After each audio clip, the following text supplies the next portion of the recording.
The February 2nd, 2026 Auburn City Council Workshop will be called to order. The first item is a discussion of the FY27 budget with the city manager and the superintendent. I'd also like to recognize the members of the school committee that are here in the audience and invite you after we go along the presentation just to flag me down if you have questions or comments. So, Mr. Manager. Thank you, Mayor, Council. Appreciate the opportunity to come, and this is certainly our kickoff of the FY27 budget. The superintendent and I have been having discussions. We've been working through preparation for this kickoff. We do this annually, coming before the council.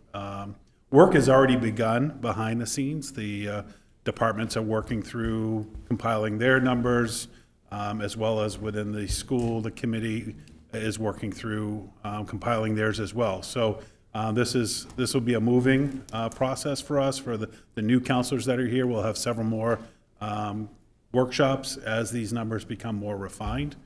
I think what will be beneficial for tonight is for us to just give you information on where the budget drivers are currently, what we're anticipating, and then any feedback that you can provide to us as we go and start working out and hammering out some of these details and preparing what will come back before you in the future. And for the council, our discussions will be really starting in the next couple meetings. You'll be getting a lot more information, but certainly kicking off in your first meeting in March. So I'm going to start with the superintendent to start the slides, and then I'll have a few for the city, and we'll go from there. I should also mention we were able to have a meeting with the mayor, myself, the superintendent, and the school committee chair, as we also started talking about preparing the budget. So that was a good kickoff to us in this discussions, and so we'll start now. Sue? Thank you very much. Appreciate the opportunity to be here tonight and provide you with a high-level overview of the key drivers for the school department budget. So in terms of the overview, our budget reflects contractual and mandated cost increases, and we are focusing right now on maintaining services. And the primary drivers, and I'll go into this in the next slide, are contractual salaries, health insurance, and special education costs. And the cost pressures will be partially offset by declining debt service this year, and also we anticipate a state subsidy increase.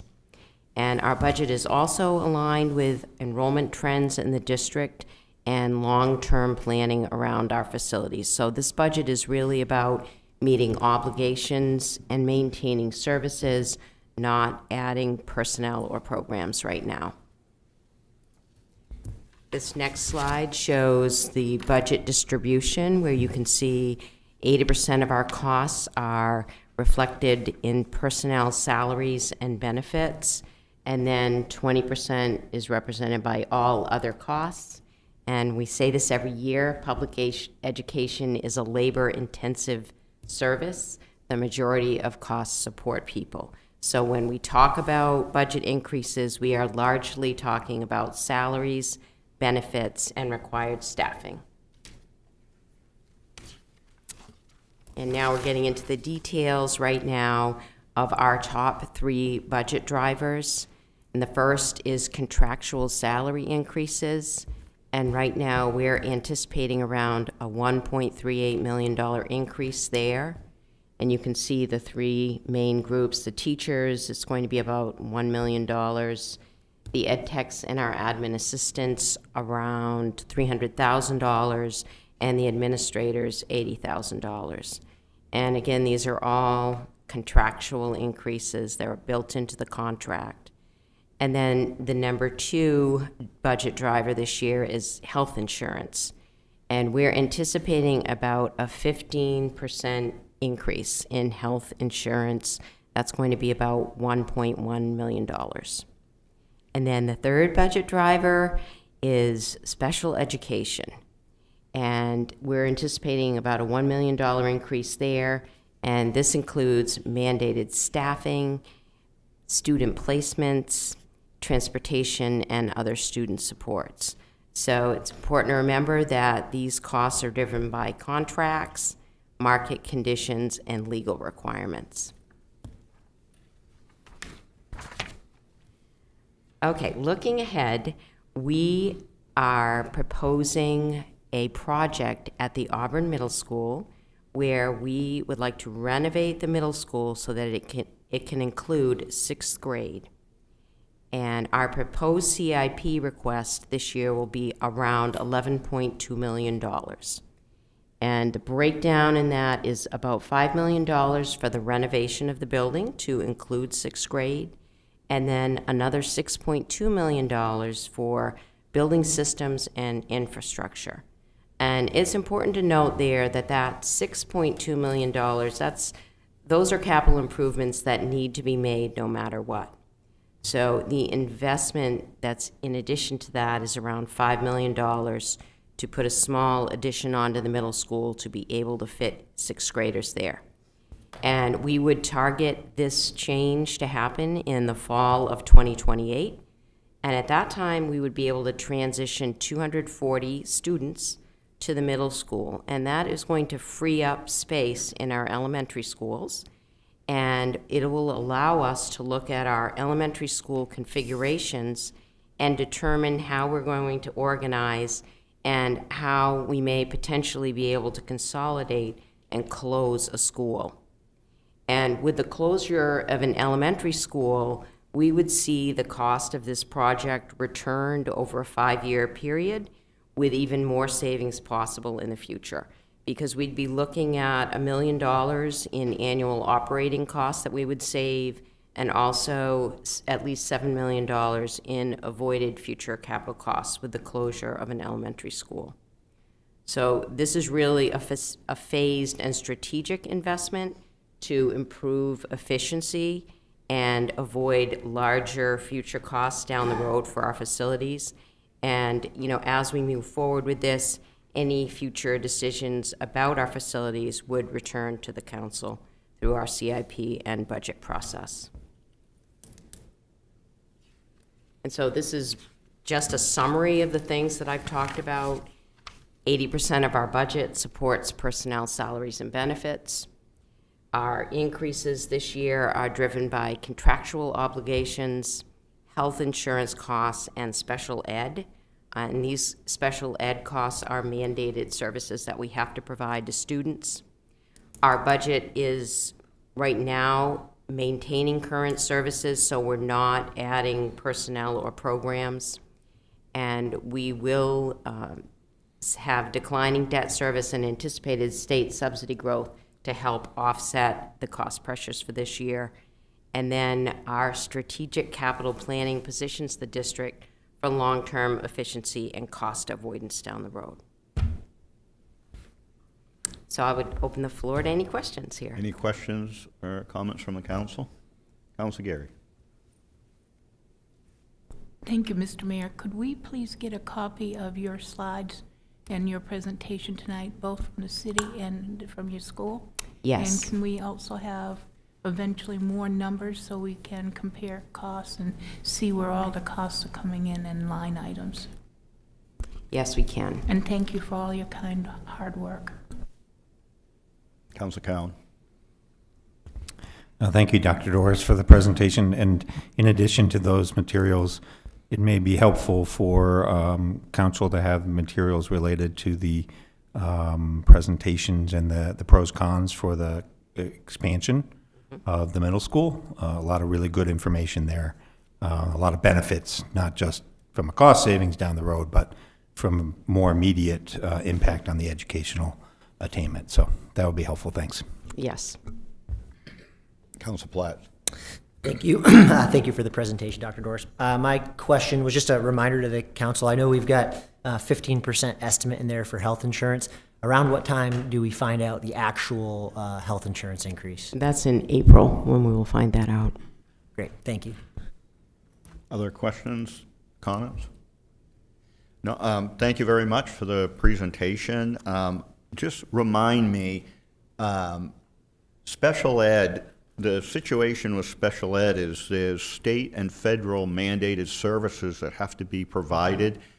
but neither the federal or state government reimburse the full amount for their required services, correct? That's correct. Which it ends up being, it seems like we had the same discussion last year, right? There's continuing requirements that may be good things to do, but they don't give us the level of reimbursement that one would expect to pay for those services. Yes. Any questions or comments from members of the school committee? No? Great, thank you very much. Mr. Manager? So we'll move into the municipal side of the budget. These are, as we've been discussing, the very preliminary numbers. And so where we're at currently as a city, we've collected the budget numbers from the departments. We also have interlocal government budgets that have been presented. Those are budgets, mostly those are budgets with the city of Lewiston. And so myself and the city administrator in Lewiston and the two finance directors will be meeting this week to go over the joint budgets that have been presented so far.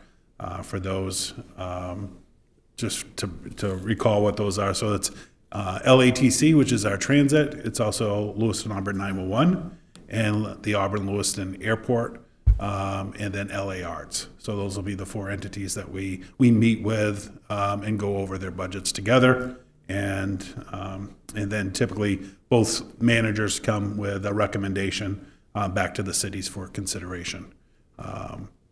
And then the other interlocal agreement, the other interlocal line item is the county tax. So when you look at our section of interlocal or intergovernmental departments, county tax will be included in that. So right out the gate, our total municipal budget increase is at 15%. The drivers for this, under municipal services, it's under 5% increase. What's driving that is salaries that we have built in. Just as the superintendent mentioned, we have some contractual obligations. And these are mostly salaries that were introduced last year's budget that is now coming in to this year's budget cycle. And so also within the municipal services would include solid waste increases that we know is coming as a result of Maine Waste to Energy, and health insurance as well. As the superintendent mentioned, on the municipal side, our health insurance is increasing 11%. We have our numbers already, but we are off health insurance that are off cycle. So it's really, we have what the numbers are for starting January 1, and that will go to December of next year. So we usually add some in there for, depending on what the increase will be, starting for January of our FY27 budget. And so we will be putting a number in that will be safe for us to move forward with. Debt service is the number one driver in our budget this year. This is the public safety building, moving forward with the voter-initiated bond that is now introduced for FY27. So that's a 44% increase in what we would normally have in our debt service line item. And then intergovernmental programs is increasing 11%.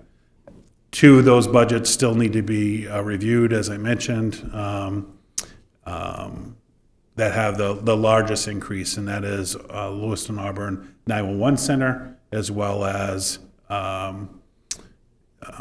the airport stayed flat, LA Transit stayed flat.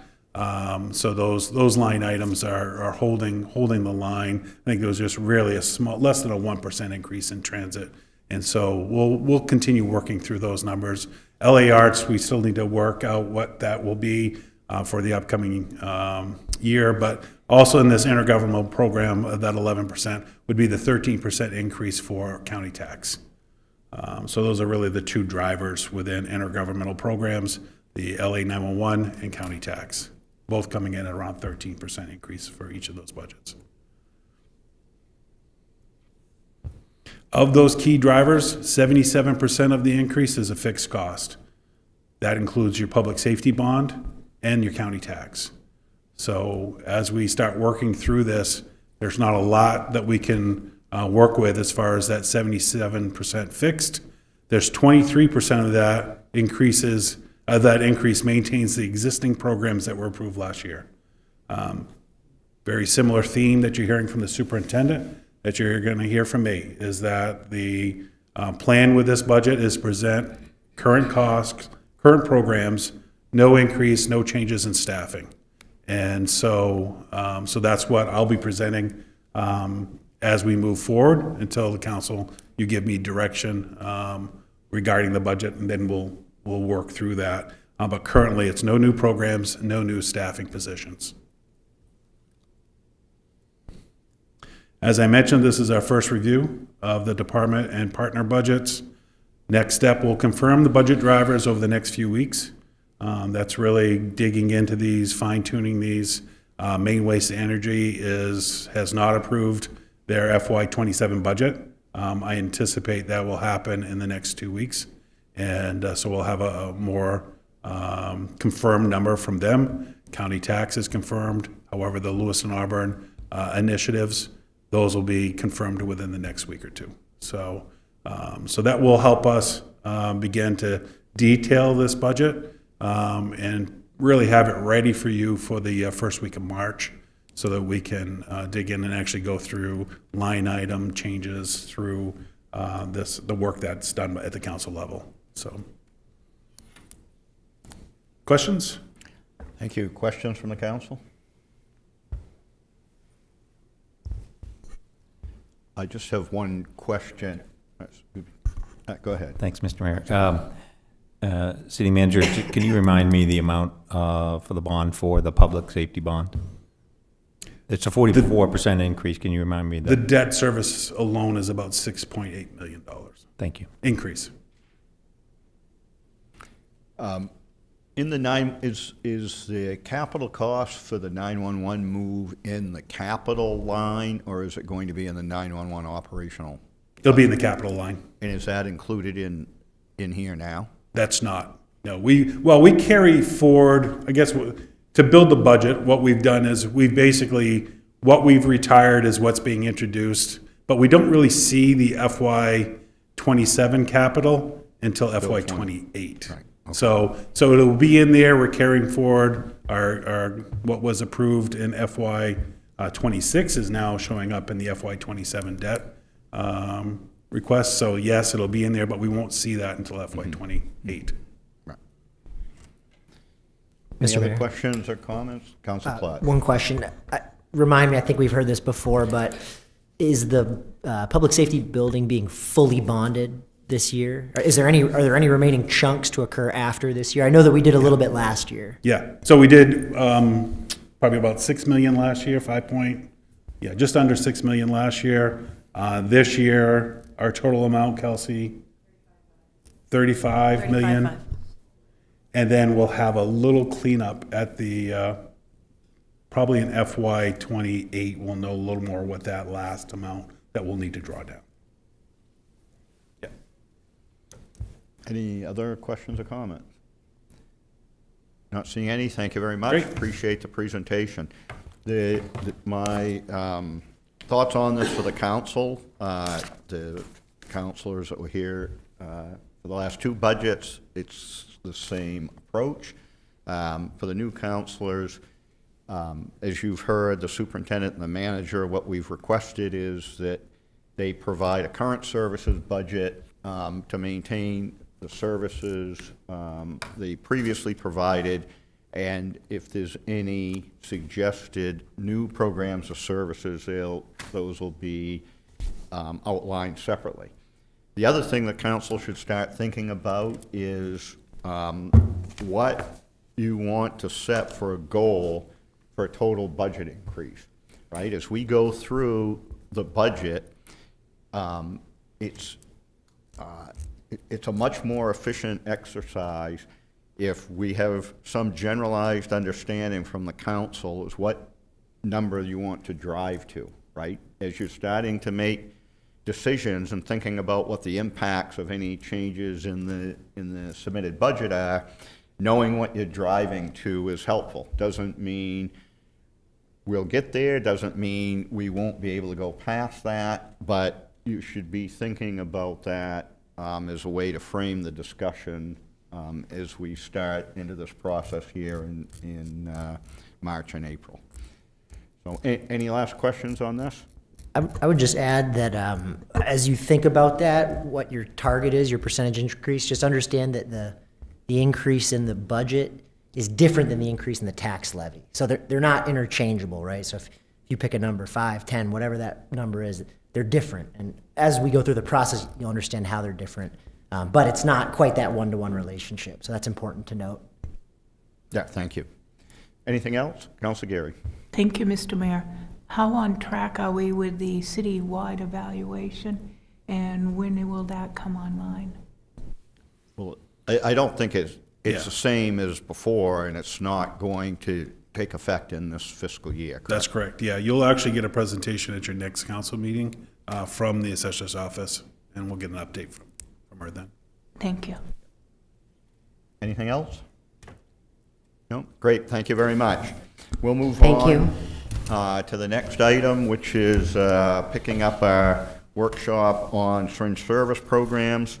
The council, to remind the council, we went through a number of items. We have a few items left to get some sense of from the council. What will happen then is that, based on the feedback that we got in the meetings, staff will work on drafting a proposed ordinance, which will then come back and we'll have at least one. I'm thinking we'll probably have several workshop sessions to work through what that might be before we potentially move into the adoption process. So picking up where we left off, we were talking about activities at an SSP site. And the next question on the list was required activities. In other words, what's the council's expectation about services that would be offered at an SSP site other than just needle exchange? So councilors have thoughts on that. There could be other harm reduction, it could be medical testing, it could be education, referral services. We in our early workshops, there was quite a bit of discussion about this. There is some activity that's mandated when they become certified by the state, but interested in what thoughts the council has about expectations on an SSP in this area. Councilor Cowan? Thank you, Mr. Mayor. Before we start that conversation, I had a question. Are we thinking about the bricks and mortar sites, or are we also thinking, and should they be separately thought about for the mobile?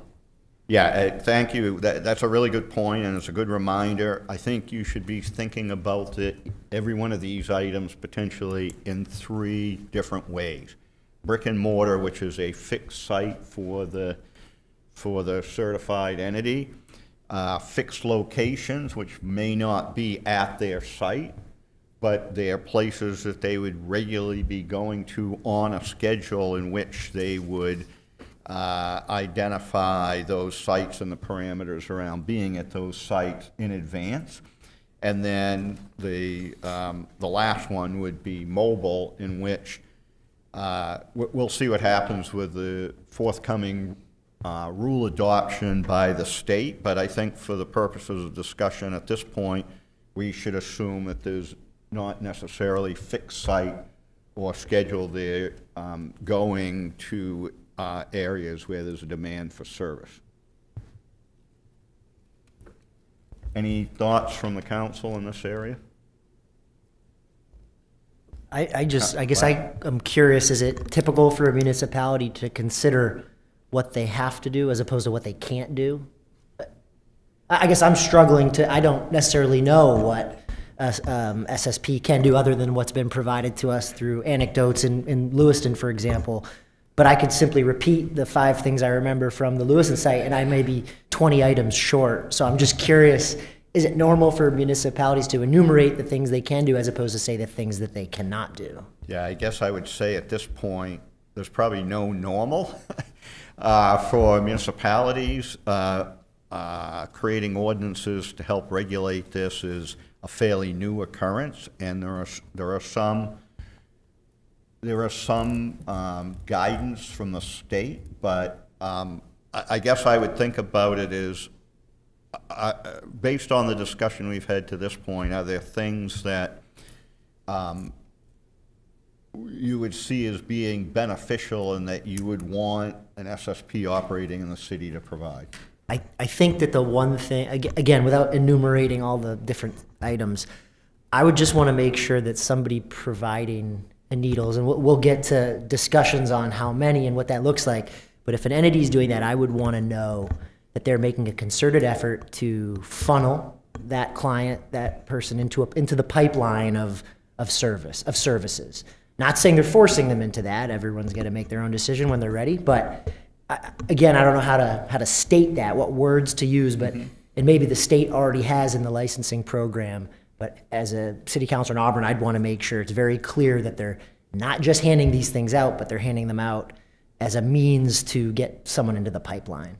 Right, so your thought on this would be, there would be some rules around treatment, for lack of a better, I don't know the actual term either, but treatment referrals where there's a discussion with a person, an understanding of the situation they're in, identifying potential programs that would be helpful for that person to deal with their situation, and then making referrals to the person to those programs. Yeah, just some sort of record or protocol showing that effort was made. Again, I don't know exactly how this works. I don't think you can force people to give you their names and their information, but you can at least prove that you offered them X or offered them Y, and they either declined or accepted. But at a very basic level, I would want to see that as a requirement, because I think otherwise, it's like, what are we doing, you know? Councilor Cowan? Thank you, Mr. Mayor. Just to follow up on that, Councilor Platts, appreciate those comments. To get a little bit more specific, I think educational materials, evidence-based coaching, skill-based approaches, motivational interviewing are some of those common things. But I think the key of underscoring, as we've said, we talked about wanting a certified program, ensuring that there's evidence-based approaches to those to ensure that they're encouraging people along that pathway to eventually getting treatment when they're ready. Councilor Randall? Thank you both. I think something that we have to make sure that we include is protection for the individuals who are going to these facilities to get treatment. So if they're going there to exchange needles, they need to know that when they go in there and they're getting all of this advice and these referrals to different places, that they're not going to walk out and be arrested for having the paraphernalia on their person after leaving, because it's expected they're going to have it. And we don't want to lure them in there or have them feel like we're luring them in there with the cover of treatment or referral, only to walk out and be targeted by the police.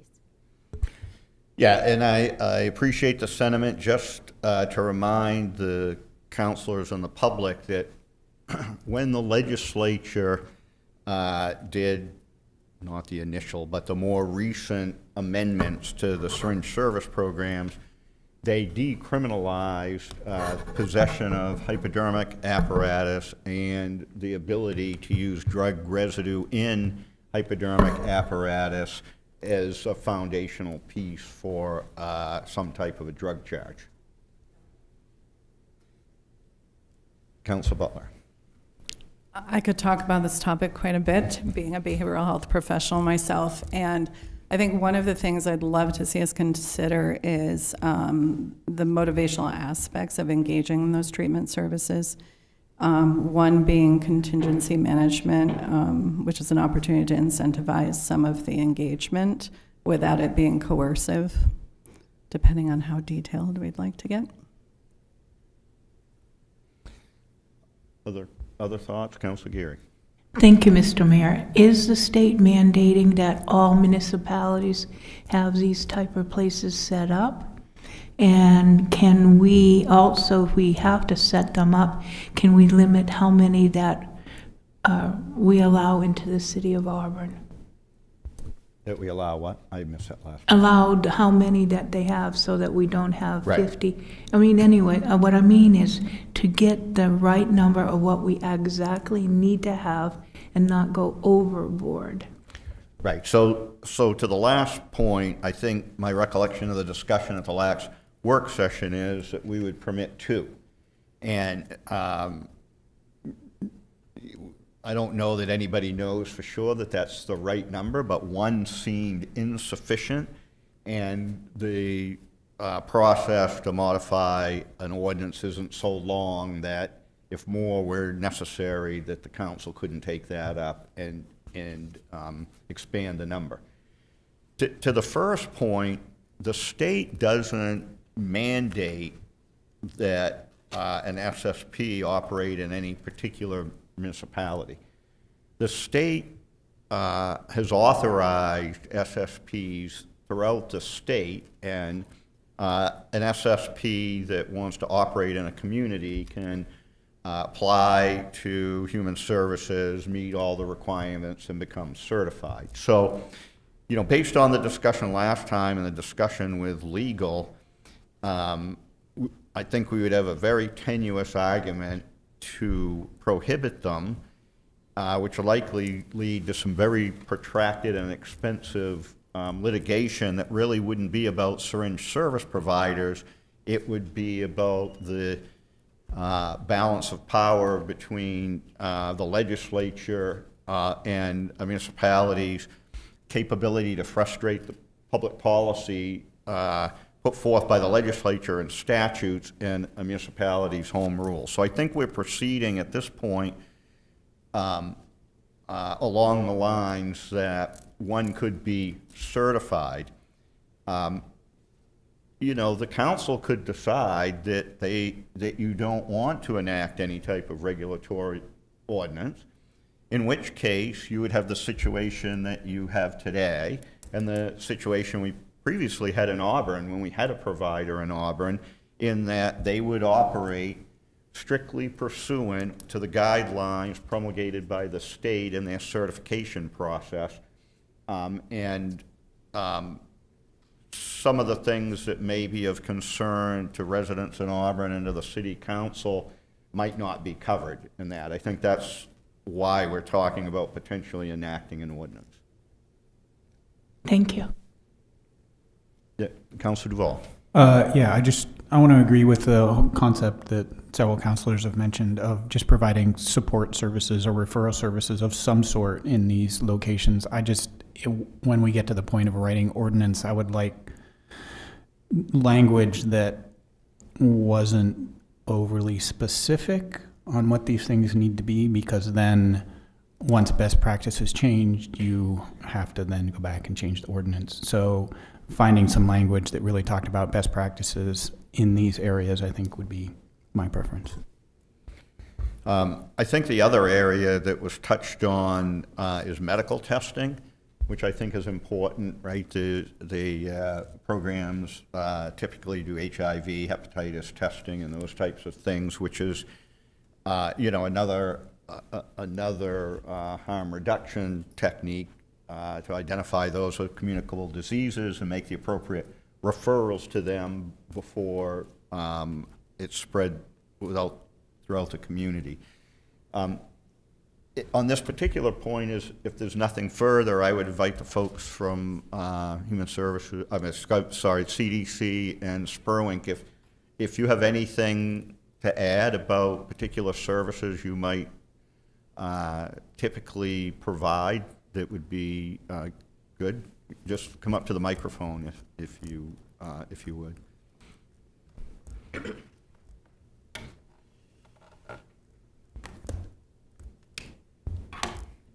Hello again. I'm Ernestine Peralt, and I'm the Community Outreach Program Supervisor at Spurwink, and one of the programs that I oversee is the SSP there at 1155 Lisbon Street. When you were talking about services, I think about we have a form that we try to get every person that comes into the SSP to fill out. It does ask a variety of different questions and demographics and whatnot. It's not mandatory that they fill it out. But part of that also educates them on what services that we're able to provide for them. And we currently have 23 services that we're able to connect them to. More than half of those on that list are treatment resources and connections. And then outside of that would be things such as how to get food, how to get clothing, how to housing, you name it, the variety of different things. So we kind of look at each person as a very holistic kind of perspective in terms of anything and everything that we could possibly connect them to for some sort of help with services, resources that they need. Then, we pride ourselves on making sure that we have at least, one avenue for them to be able to pursue. And many of those, fortunately, being part of SPURWINK, many of those, we're able to serve right there in-house. So it makes it pretty easy, walk them up to the front desk and, and partake in, signing them up for a variety of services right there. And then outside of that, we have obviously many community partners that, if someone has a need, then generally we're getting on the phone right while they're there in the clinic and trying to connect them to resources and people and whatnot, and making some arrangements and all that. So we're very responsive, when someone says, I need some sort of help or assistance.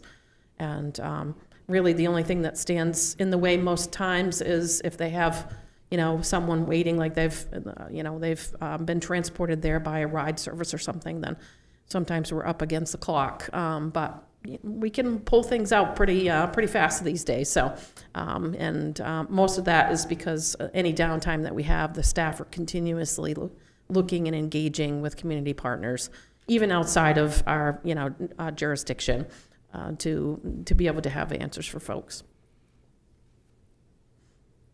Any questions? Councilor Randall. Thank you. How often if someone comes to you and they are ready that day for treatment, Yes. how often are they in a treatment program by the end of that day or the end of that week? Very frequently. We have a lot of community partners that it's a phone call away oftentimes. We get the statewide open bed list as well every day. So we have that right at 8 o'clock in the morning to kind of know where the beds are available. If someone wants any sort of inpatient kind of situation, then we have those at our disposal and then make those phone calls. But, I think our record is like 2 hours from the time that someone says, I want to go into, say, detox. I think that's our record. I think that our average is usually within 24 hours. What are the barriers? Main care. That's oftentimes someone might not have main care. So just being able to kind of, get that on a fast track is not always easy. Transportation, but we have a variety of different providers as well as, just volunteers that are in our Androscoggin community that are more than willing, if a person is going to treatment, then they're more than willing to make it happen, to figure out a way in which to get them transport. And oftentimes they're coming to get them themselves and bringing them where they need to be. Councilor Cowan. Being in Data Geek, I would love to have your thoughts on how much of a burden, if at all, it would be. I know you're required to provide some data to the state. Mm-hmm. It would be great if, I don't think I would make it a requirement in the ordinance, but really nice to have is some feedback on data and that comes back to the council on some cadence. How much a burden would that be on your program? We provide a monthly data collection to the state. So it's a portal that the state, the CDC has, and we enter the information in there. So it wouldn't be a struggle. We've offered this, in other municipalities as well to have that. There is an annual report, of course, that's available for all public. That's on the website. So, but obviously you probably don't want to wait a year to find out some numbers. So, but we have those numbers pretty regularly. That's pretty easy. I had compiled some just to kind of have a reference as to sort of what last year looked like for us, since we just wrapped up all of the year-end information. And we served about 1,100 people last year, which for us, if you think about the year before that, we served 200 people. So that's a massive increase for us for our small little clinic. And particularly it's because obviously halfway through this past year, we became the only SSP in this area. So, we went from, say, 400 or so in the first half of the year, and then when the other SSP closed, then, I think towards the end, we were around 700 or 800 for the last 6 months. So that's a sizable increase, obviously, for us. Yes. So would it be fair to say that the burden of providing reporting would be slight if it was what you're already required to report to the state, but if it Yes. was anything more than that, it would become more burdensome? Sure. I think that, the collection of data for the state is pretty robust. There's a multitude of categories and whatnot, so. So perhaps you could provide a sample of that to Ms. Edwards so staff can have it, so the council can get a sense of what type of reporting an SSP is already providing, and if that reporting would meet their needs. Absolutely, no problem. Councilor Geary? Thank you, Mr. Mayor. I don't know what services our Auburn's drop-in center has.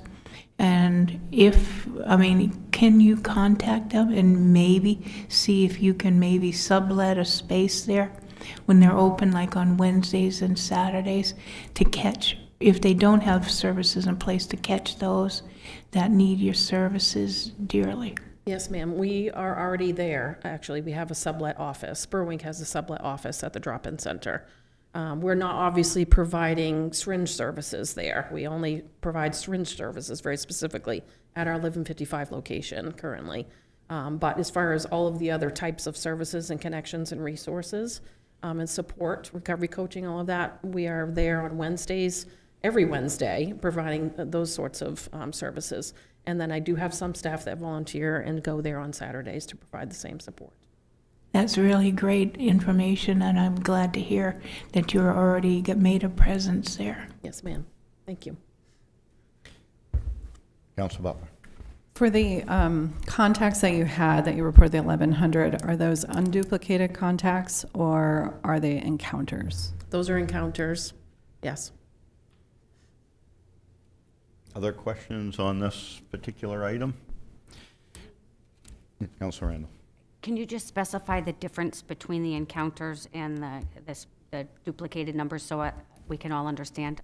I can tell you what I think, but maybe you want to add some too. Sure. So unduplicated, the reason I asked that question is that we're not tracking necessarily those individual people coming through, right? We're doing some anonymous tracking. So an encounter would be staff person saw an individual, but not necessarily that individual one time versus multiple times. Right, new people versus repeats, I suppose, is maybe another way of taking a look at it. So we could extract that. I wasn't prepared for that, obviously, but for today. But that's again, it's a trackable part of our monthly reporting that would show how many newcomers versus how many repeats. So yes. And because you're required to provide it to the state, the number of people that have registered, right? My recollection from the prior workshop is someone can come in and register, but you just can't walk in off the street and do this. You have to register with the SSP. You could register for more than one, but you have to be registered at an SSP to get services. So you would know the number of registrants that you have and then the number of encounters that you have throughout the year? Actually, Mayor, no, that's not correct. That a person can walk off the street, and that's actually how we get the majority of our clientele, is they just come in anonymously, any time between 9 a.m. and 5 p.m., Monday through Friday. Right. And they're not required to fill out that paperwork or register, if you will. They could just come in and say, I'm Jane Smith, and this is what I'm looking for today, and that's it. And they are not required to fill out any of that. We oftentimes will just take the paperwork and, have conversations with them. If they refuse to fill out the paperwork, then we still are collecting the information in terms of what they're looking for, what we provided for them, et cetera. So there's still a tracking of every single individual that comes in, but they themselves are not required to fill out paperwork. Okay, great. Thank you. Many do, but they're not required. Other questions on this point?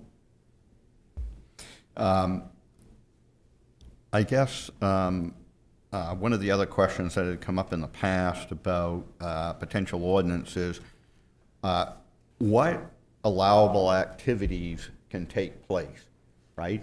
We have an SSP. Is the SSP limited to providing those services and these ancillary services that have been described that go along with it, or can they be engaged in other businesses there? I'm not really sure how this works, but I had a couple members of the public that asked about this. So I don't know, Ms. Smith, are there limitations when they're certified on the activities an SSP can engage in outside of what they're certified to do? Could they be running some other business and have an SSP in the same place, or the same people working on other activities? I'm going to pitch that to the CDC.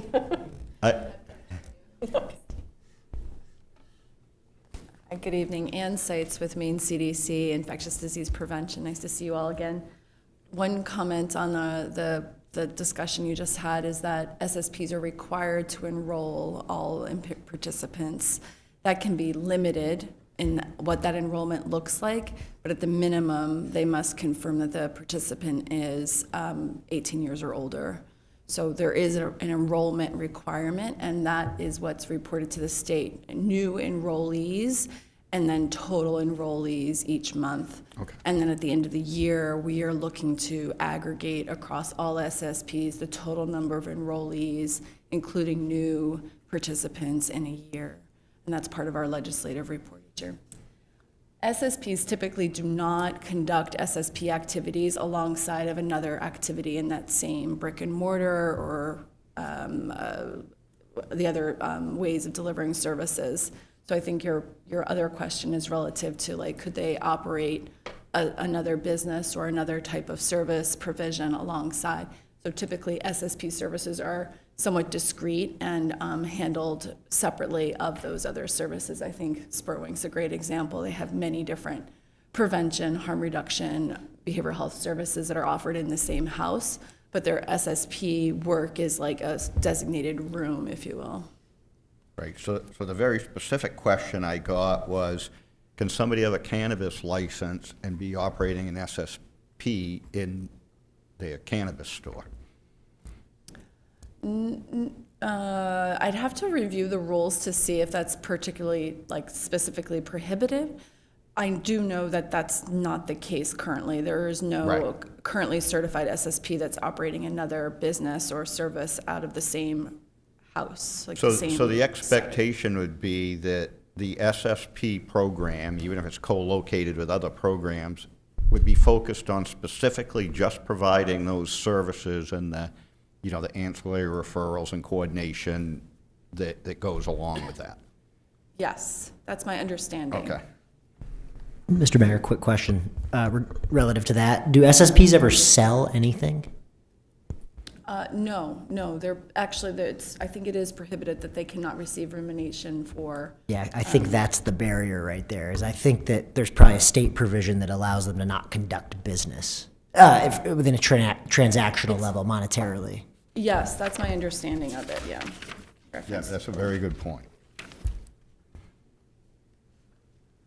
Council Count? Mr. Mayor, just to underscore this question, I suspect, I agree with Councilor Platts, we're probably covered there, but I would just like to state that I think the intent here is that any activities that are going on are related to harm reduction. Right? That's the purpose, and that there would be referrals or motivational. And so something like, to the question of the resident, could you sell cannabis and do this? I think we could have a hefty debate on whether there's a harm reduction conflict there. So, Yeah, so the rules specifically states is that programs shall not accept rumination from consumers for delivering needle exchange services. So that's the specific statement. Right, but to Councilor Platz's point, it doesn't prohibit them from engaging in some other type of business in the same location. Again, I would have to review the rule Right. in depth to understand the co-locating of two services together, one which is collecting fees and another which is not. But my understanding is that we do not have that model here in the state, and I don't believe it's acceptable. Thank you.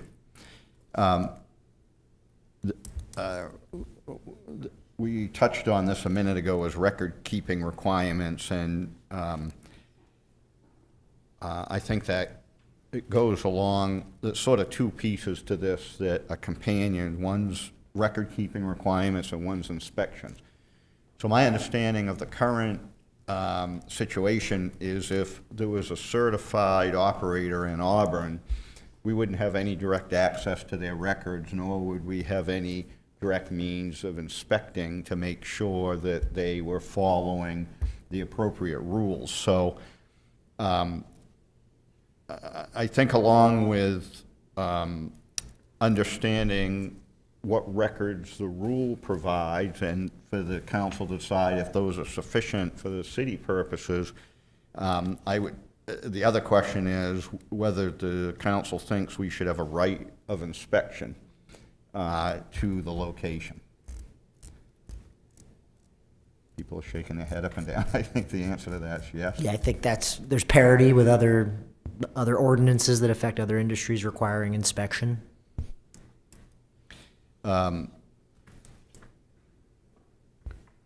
Council Platts brought this up a minute ago, but one of the items that we need to discuss is needle exchange rate. You recall from our, I think the first workshop, when Gordon Smith was addressing this issue of the needle exchange rate. It's currently up to 100. It's not automatic. You just don't walk in and somebody hands you a box of 100 needles, as Ms. Pearl has discussed before. There's a discussion to understand the person's circumstances and supply the number of needles that make sense in that circumstance. Gordon Smith, in his discussion, if you recall, when the legislature modified this, the 100 was a compromise position between a lot of harm reduction specialists that wanted the flexibility to provide the number of needles necessary without a cap, and those that wanted some very strict exchange rate. So thoughts on this issue by the council?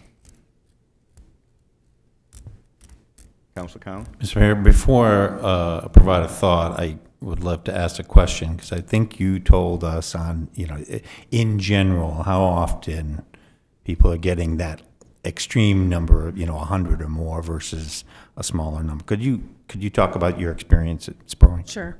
When someone comes in that's new, that doesn't have any syringes for an exchange, then we obviously first begin by having a conversation with them to understand their use and their need, et cetera.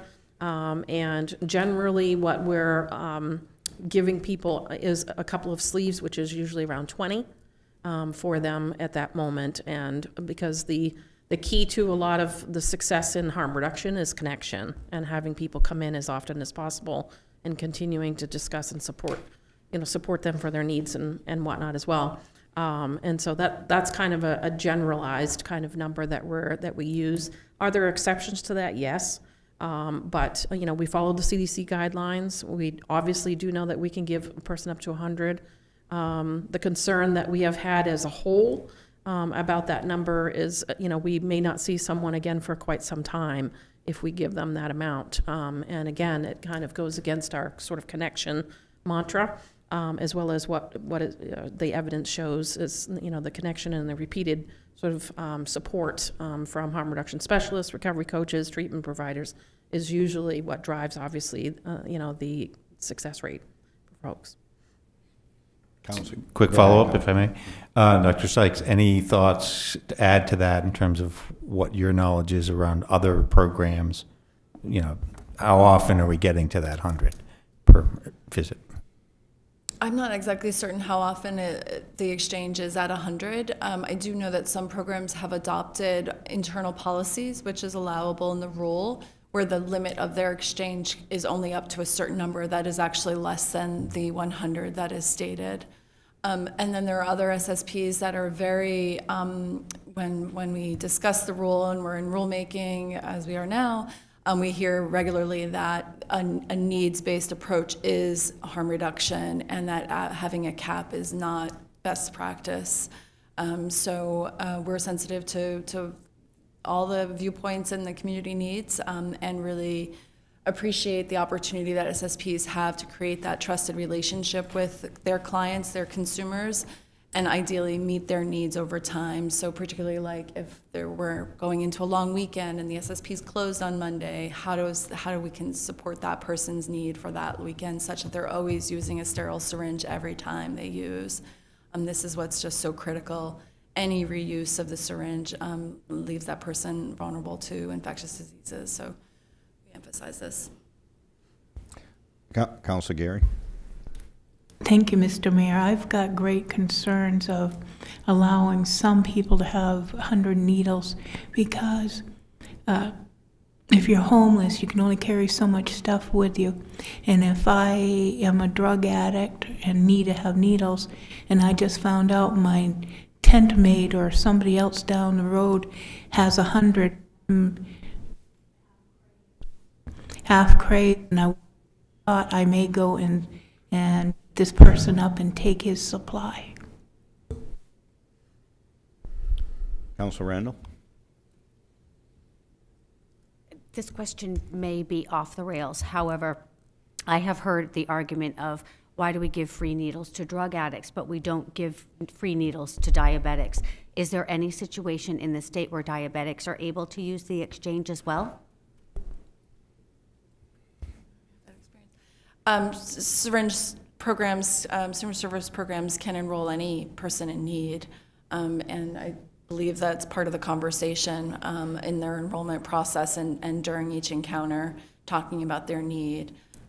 Generally, I think the people visiting syringe service programs are people with substance use disorder, so I think there's that opportunity, of course. I just don't think that it happens in common practice. Other questions? Councilor Butler? With that, are we screening at the SSP for glucose monitoring or needs around that? Screening in terms of, is it part of the questions that are, so each SSP will design their own intake process. This is part of the procedures that and it should include the points that are part of the rule in terms of the type of information for each consumer as they enroll, and then during each encounter. So I don't know that that's part of their questionnaire, but I don't know if you have that experience, Ernestine at Spurwink. Yeah, it would be interesting. I could ask that question further to find out more for you, but I don't know that it is part of the current enrollment process. It's certainly not part of our standard Councilor requirements. Sure. Well, I won't beat around the bush. I'll answer your question directly, which is how do we feel about the needle exchange ratios?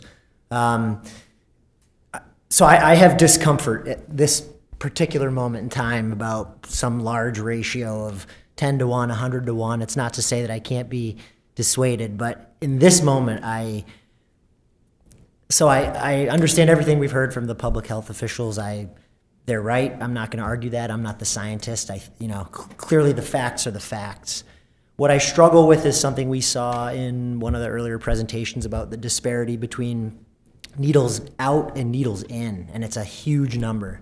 Now, I'm not going to say that those are the needles that people find on the ground. It could be any needles. It could be needles from SSPs. It could be needles people buy at CVS. I think it's foolish to link one to the other. But I do know that there's a massive disparity in the number of needles collected and the number of needles out.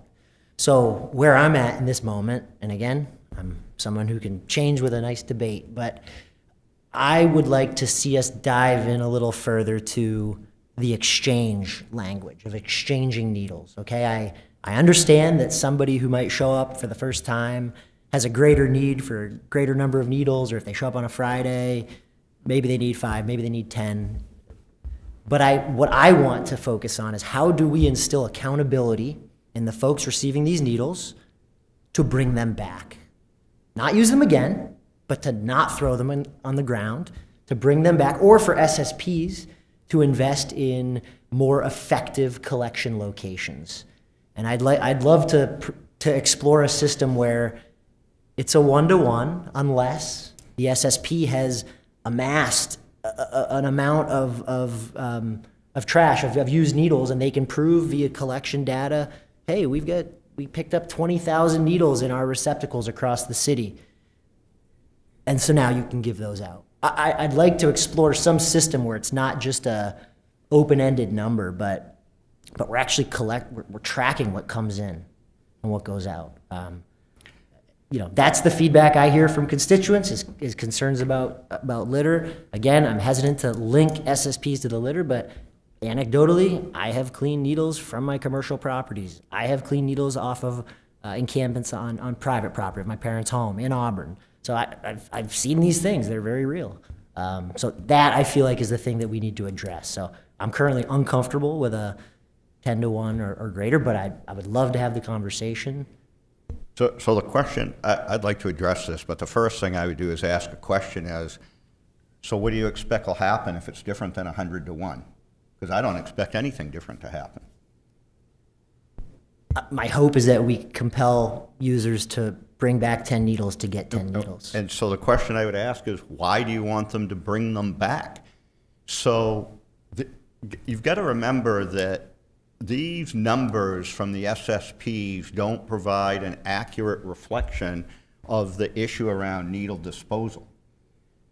So are we saying that if we give someone 100 needles and they get them on Friday and they're not coming back till Tuesday because it's a holiday weekend, we don't want them to put used needles in Sharps boxes? People come to the drop-in center, there's Sharps boxes there.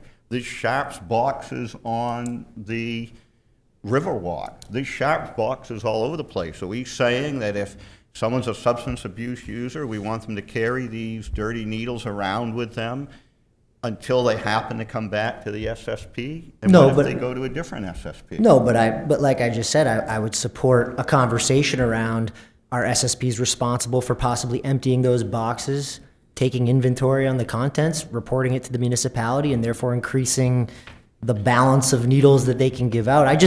I want to address the issue of accountability. And we have a lot of needle waste, whether it's on the ground or it's in the refuse stream. It's there. And is it responsible to be just pouring in hundreds of thousands of needles into the waste stream without thinking about it? So what would your thoughts be that we pass an ordinance that any pharmacy in Auburn cannot sell needles to someone that needs it for not substance abuse issues, but a medical issue unless they bring all their dirty needles into the pharmacy? I think we're not comparing apples to apples if we're talking about selling versus giving away. Well, there's nothing to prevent people. I don't know if anybody's gone to these pharmacies, like I haven't checked this out. Literally, you can go buy a box of 100 needles for $20. You can walk into any pharmacy in the state of Maine and buy them, and there's no questions asked. So people can be buying them for medical reasons. They could buy them for substance abuse reasons. We don't know why they're using them, and there's no requirements for return. The other thing I would like to address is the waste issue. So I hear this all the time from people in the community, and I've yet to find a single person that stopped me on the street or called me that actually has any direct observation whatsoever about needle waste. So I'll tell you how I started looking at this. So I got a call back in the beginning of August from a woman. I don't know her personally, but I'd met her before when I was campaigning, complaining about all the needle waste in our parks. And she rattled off a bunch of them and said there were hundreds of needles there. I said, okay. This woman is in a wheelchair. She cannot leave her house without assistance. So I asked her if she actually saw these herself. No. Well, how do you know about this? Well, a relative took me to breakfast this morning, and everybody at the restaurant was talking about this. So I started in the beginning of August. And as of this weekend, I've made 18 trips where I park at Great Falls Plaza. I go to West Pitch. I go down the Riverwalk. I check Moulton Field, Anniversary Park. I go down Newberry Street to the Resource Center. I go around the Resource Center. I go all the way back, and I check all the trails where the homeless people go. In 18 trips, I have found 4 discarded needles in 18 trips. Anniversary Park is something that I hear about all the time. So I've stopped at Anniversary Park besides that trip twice a week since August. In those stops, I've never found a needle in Anniversary Park. One needle in Anniversary Park on one of those 18 trips. My dog's getting a little sick of doing this Riverwalk trip, I can tell you. She'd rather be out on the trail, but there we are. Is there potential for some needle waste? Sure, but I don't see it. And when I talk to the police department and I talk to Public Works, they don't see it either. Where do we find needle waste? We find needle waste in encampments. The public isn't going to these encampments. I would say that most of the people sitting up here couldn't find most of these encampments if you're out, unless you're out like I am, beating the bushes looking for these places and talking to PSY and Options and the police department to find out where people are. So I think there is some potential for needle waste, and we should treat it as a waste issue.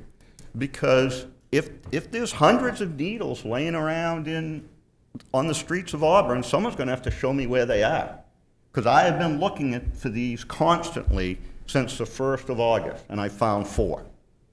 So if other people have actual real life, I went there looking and this is what I saw, recent, I get it. I talked to Public Works and the police department 3 or 4 years ago, there were lots of these, right? There's been lots of remediation efforts, and I just don't see this.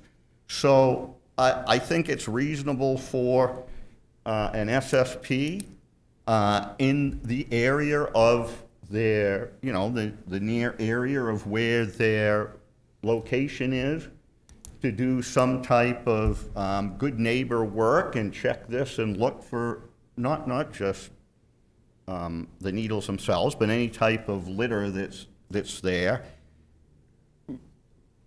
But I just don't, I get it that there's a big difference in the number. But those aren't all going on the ground, and those that are going on the ground are typically in places that there's no services and the public doesn't go, and we'll see what happens with mobile services, but my assumption would be that that would be very helpful to remediating these issues in the encampments. I'm happy to discuss this more, but for me, to drive this off needle waste, someone's going to have to come in here with real data and real observations to convince me that I've been missing this since August 1st. Councilor Geary. Thank you, Mr. Mayor. I've heard reports, and I know that Public Works have cleaned up over by Little Theater, over by the fence that goes down into the gully. I don't know how often it's been, but I've had pictures sent to me. And I don't know if our Public Works, they work their butts off to try to make us safe, make the parks and areas safe and pretty. I don't know if they've got a plan where they just habitually, if they're going by, they just check out to make sure that there is no needle waste. I mean, I don't want to add more to their time, but I want to make sure they're safe as well as the general public and kids that go to the different places. Mr. Manager, could you address Public Works? Yeah, I think our team is very attentive to these areas. I think we certainly did, as the mayor mentioned,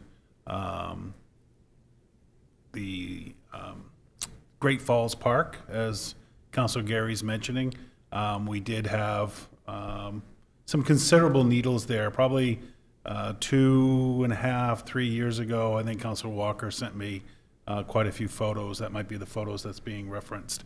Our team is collecting those. We are turning those into the fire department when we do come across those.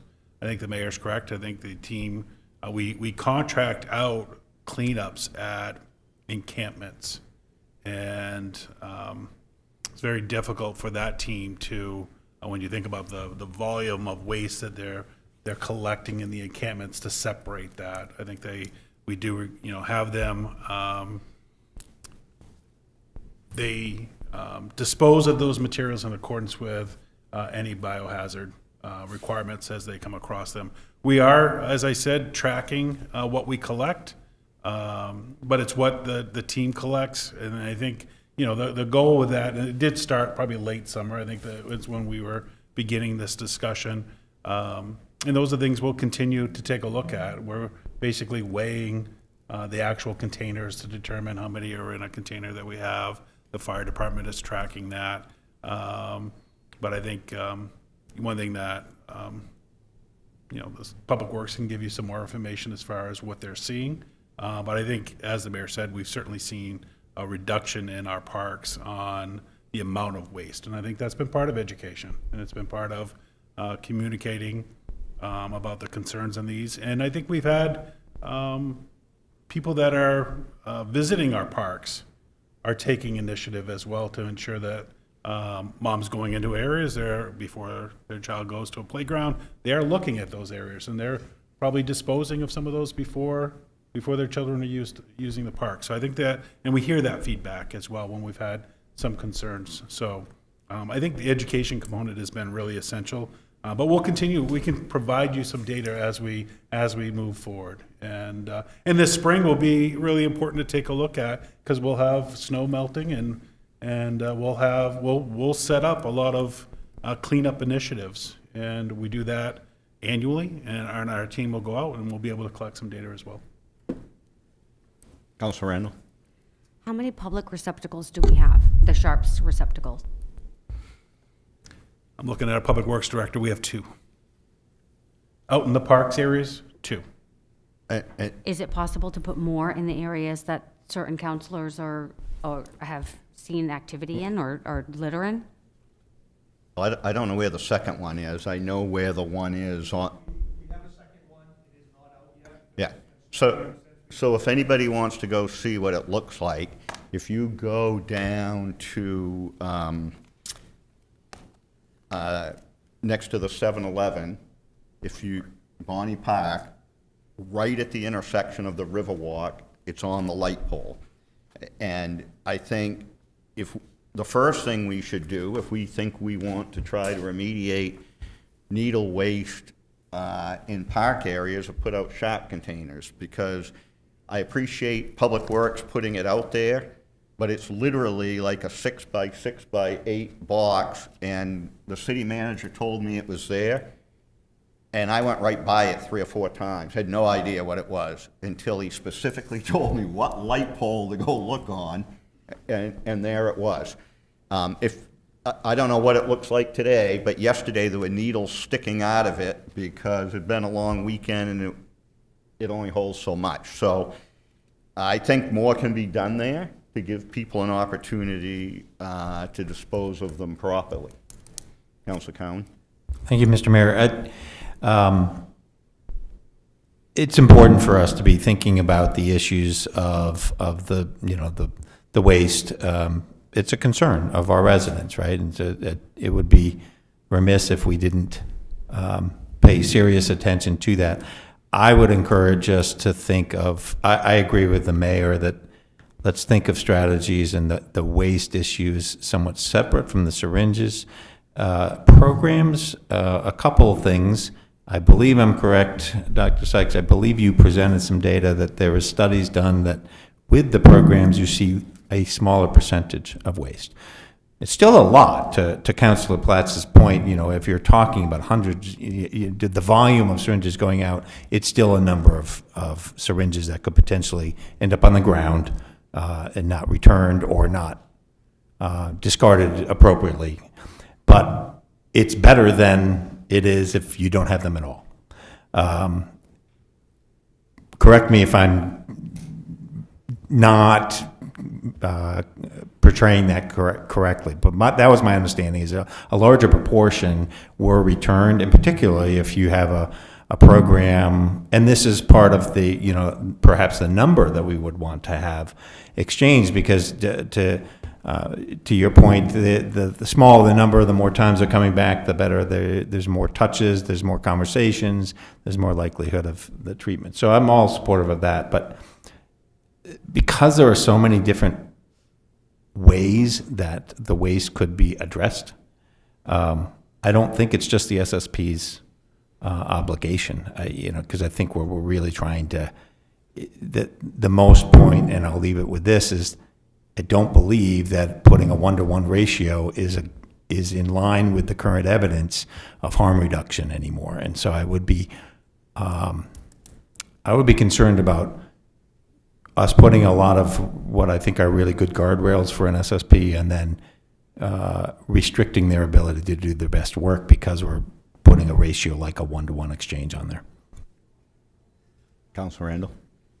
It's also good to remember that all of the waste that is being found is not always, maybe largely it's due to addicts, but it's not always due to addicts. There are people on GLP-1s, there are diabetics, not all people, just because they're addicts, are dropping their needles on the ground.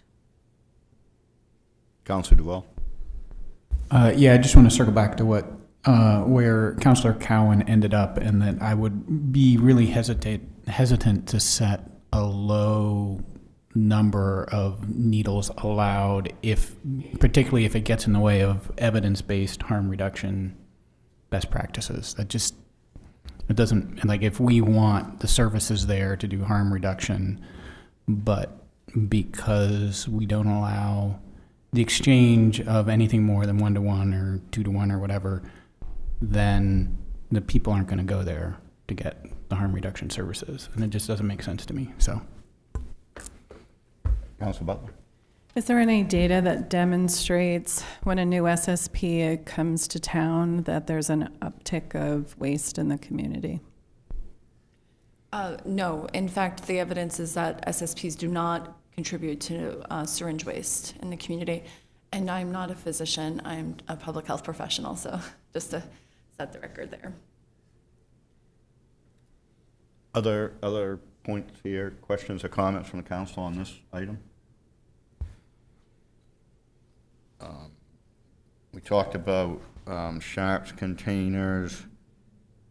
I think the next item was about community engagement, education requirements. Some municipalities have some requirements around engagement by the SSP with people and businesses in the neighborhood, or broader education requirements in the community to inform the community what's going on, and being able to establish relationships with the neighbors to try to address any issues that might be identified in the area of the SSP. So are there thoughts about that from the council? Council Platt? Yeah, I guess, I mean, relative to the last round of discussion we just had, it seems like the focus primarily, I think it's going to always be on waste. I think it's going to be loitering and waste. I think neighbors, that's what they would react to. So in the efforts to combat that, I think it's getting out there vocally, knocking on people's doors, having handout, whatever the programs are for outreach. But I also think it's what you guys just tapped on. I think it's we haven't seen yet what the overlay map will look like of where this will possibly be zoned to be, but it's having more sharps boxes. Here that we only have one, I mean, I should know that, I'm a city councilor, but it's no one's fault, but that's embarrassing. We should have 10. I mean, and we should maybe engage the SSP in helping us figure out how to solve that. So for outreach, yes, some of it's informational, but I guess now I'm kind of focused on these sharps boxes to hear that we only have one. So maybe that's something we can work in with concert with an SSP to increase that service, to increase that monitoring. Yeah, I think that's a really good point. I've had discussions with the manager. I recognize even the two we have took a very long time to arrive because when you order these things, there's a big backlog. But we've had discussions about not just having one on the Riverwalk. We should have one every quarter mile or something, and we should have them in our parks around the city. And there's pickup activity for trash going on in all these places already on a fairly frequent basis. So it would seem that we could empty the sharps boxes at the same time. I still think the predominant location is going to be where people are sleeping overnight. And that's going to present a challenge not just from the sharps issue, but other ancillary waste. Council Walker pointed out one here 2 months ago, so I went over to see it. It was a mess, and it was right near some apartments, and there was a whole bunch of trash there, not just needles, and it's a quality of life issue, and it's a disturbance in the neighborhood. So I think, more sharps, containers, and thinking about a strategy on what we try to do in encampments. And mobile, we'll see what the mobile rules are, but mobile may help with that because there may be the ability to provide better services to some of these locations in a mobile environment that will help, and it'll provide them a place to return the needles while they're engaged with the service provider. Councilor Randolph. Who empties these boxes, or this one box? It's Public Works. Is there a way to use the SSP, or write in the SSP that they have trained individuals to do that? Because I would hate for us to mandate that Public Works have 17 of these boxes to have to clean out every single day or week. Is there what other options are there for getting these boxes maintained? Well, we can certainly look at that. Public Works is going to all these areas now, right? I mean, I'll just use the Riverwalk as an example. If you go down the Riverwalk, I don't know how far it is, every few hundred yards there's a trash can. And with some frequency, less in the winter, but quite frequent in the summer, Public Works goes down through there, they empty all this stuff out. We can talk to Director Holland, at more length about whether, what might be involved in emptying them along their regular route. Any other? Yes. Might I offer a comment here? SSP's funding is quite limited and really supports their primary operations. Adding additional responsibilities relative to litter waste would stretch their budgets further and certainly is not part of their current scope of services from the state. So just to keep that in mind. There are municipalities, I think I presented this to the council at a previous meeting, that have adopted different strategies around syringe waste. And one strategy was to engage through a separate contract, the city with the SSP, and they are now supporting syringe waste pickup and disposal. So, Councilor Cowan. And you also provided some intriguing information around similar to getting money back if you trade in bottles. There could be money exchange for syringes. Not suggesting that necessarily goes into the ordinance, but I think it is something we should look at further as a potential and really have a discussion and about the pros and cons of the ROI of such a program. My recollection, not remembering all the numbers, that when Portland introduced that, it was quite effective in reducing the waste when they were looking at that. yes, specifically, they were able to track the numbers of syringes returned as well as those going out, and that number, the ratio went, there was a greater match to the two numbers together. So if you think about syringes disposed and syringes distributed and wanting that to be a full 100 to 100, 1-to-1 there, Portland's model did show evidence that they were able to increase the number of syringes that were brought back and disposed through the SSP. So yes, I think both to models. clarify my earlier comments, I would say that's my focus. That's the thing I want to focus on, is how do we lower that gap, right? I said I'm uncomfortable with 10 to 1, 100 to 1. I am, but we're going to talk about it. Maybe I'll become less uncomfortable. But I am very focused on that issue. We need to come up with ways to deal with the number one taxpayer issue, which is waste, whether it's on the ground or in a box, in a discharge box. That's the thing we need to focus on. There are probably lots of ways to do that. But that's where I want to stay laser focused. Council Count. I'll join you with that. I appreciate that clarification, Councilor Platts. I think, absolutely, I think there are some really creative ways that we could do that. And perhaps, city manager, there may be an opportunity for a grant, pilot test some of these things. Council Butler. I just want to return to your original question, which was around community education as we do this. And I think that there are likely community members who are families who are really struggling in isolation with the impacts of addiction within their family.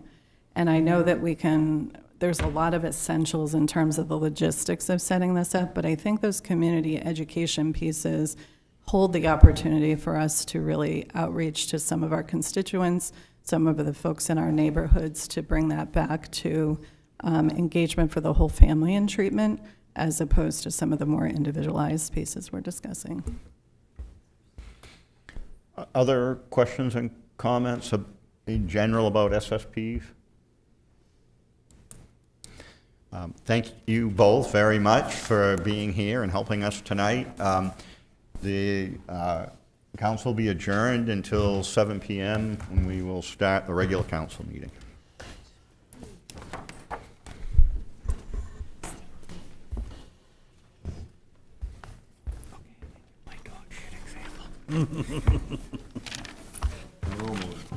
You was right there. It was right.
The February 2nd, 2026 Auburn City Council meeting will be called to order. Please join us in the Pledge of Allegiance. I pledge allegiance to the flag of the United States of America and to the republic for which it stands, one nation, under God, indivisible, with liberty and justice for all.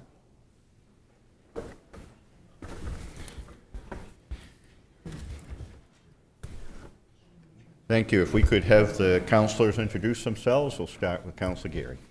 Thank you, Mr. Mayor. Good evening. I'm Belinda Gary, Auburn City Councilor at Large. Rachel Randall, Auburn City Council, Ward 1. Good evening, Tim Cowan, City Councilor for Ward 2. Good evening, Matthew Duval, City Councilor, Ward 3. Good evening. Jeff Harmon, Mayor. Good evening, Kelly Butler, Ward 4. Good evening, City Council, Ward 5. Good evening, Adam Platt, City Council at Large. Phil Kroll, City Manager. Thank you. There are no consent items this evening. The first item is approval of the minutes of the January 20, 2026 regular City Council meeting. Are there any errors or corrections? So I would point out two errors that I noticed. One was under item 3, ordinance 0401202026. The Jaylen Trailer Park isn't spelled correctly. It should be all caps, JA-LYNNE. And also on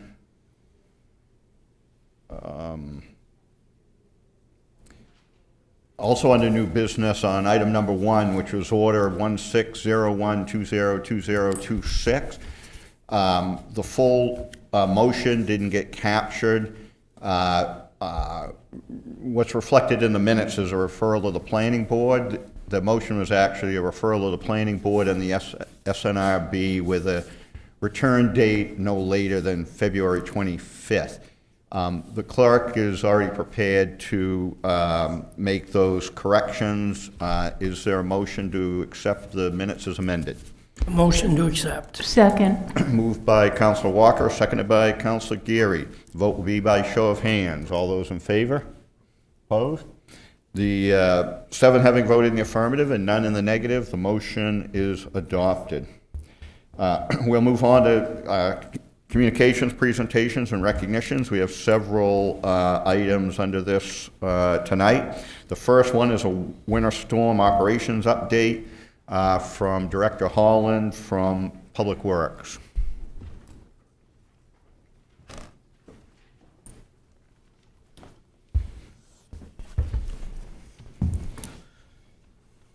Good evening, Mr. Mayor and councilors. Thank you for having us tonight. My name is Scott Holland. I'm the APW Director, and Adam Stevens is the Deputy Director, and also joining us is Jason Mullen, the Police Chief. So we've just got a winter operations update, some stats of what's happened so far this winter, and specifically the last storm that happened last week. So winter by the numbers. So far this year, we've had 24 storm events, and an event is when our vehicles hit the road to apply a material. Our budget is based on 20 storms, so as you can see, we're already at 24. Although some of these are smaller events, it might be a freeze up after a rainstorm, it's froze overnight, and we have to come out and apply salt for black ice to the big storm that we just had. But either way, we've been out 24 times.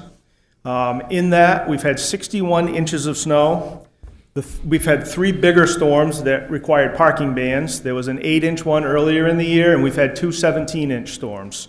But we've had a lot in between, and we don't call a parking ban unless it's 3 inches or more. We've had a couple that are really close to the 3-inch mark. They were only forecasted for 1 inch, and we got more. So we could have used more parking bans for sure. Yeah, I'll dive into it. So far, we've used 3,500 tons of salt that has been out on the road. Plus the 900 that we got in our shed right now. They hauled about 600 yesterday, 600 tons. I know some of you were there Saturday. You saw we had 350. They did call us Saturday afternoon and said, hey, we're unloading the barge. Can we haul some on Sunday? So we said, yes, please. So we have a full shed right now. At best, we can fit about 1,000 ton in our shed, so we do have a capacity issue. And that's stacking it with an excavator. So we drive an excavator in there, he makes a pile for himself, digs it, and distributes it around every corner he can in that shed. At any typical storm, some of you heard this on Saturday, when we load a truck, or when we load all of our trucks, it's about 150 ton total that goes out of that shed just to load all the salt trucks. Not much of that comes back, and usually there's a second application, a third application of salt, depending on the storm. So that's 150 ton each time. So yeah, we budget for 4,400 tons this year. So what we've used and what's in the shed, we're at our budget. If we continue having storms, when we have to order more, then we're gonna start going over on our salt budget. So we kind of covered this a little bit on Saturday, but salt brine, checked the machine today. We've made and produced to the trucks 35,000 gallons of salt brine this year. At the cost that, it takes us to make it at 15 cents a gallon, it's only $5,200. If we were buying calcium in the same amount like we used to, price of calcium now is $1.87 a gallon, it'd be $65,000 where we'd be at for calcium if we were to buy it. The salt brine unit was installed back in 2016. Since then, we've produced 473,000 gallons. That's numbers from the machine. For a total cost, roughly $71,000 is what salt brine has cost us to pre-treat our salt. That same cost, if it was all calcium, would be $885,000.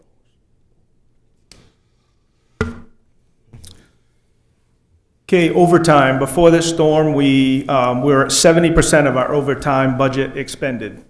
And that, like I said, that was prior to this recent storm. So when payroll hits this week, I'm estimating at 75 to 76%. So we have like 25% left in our winter overtime budget.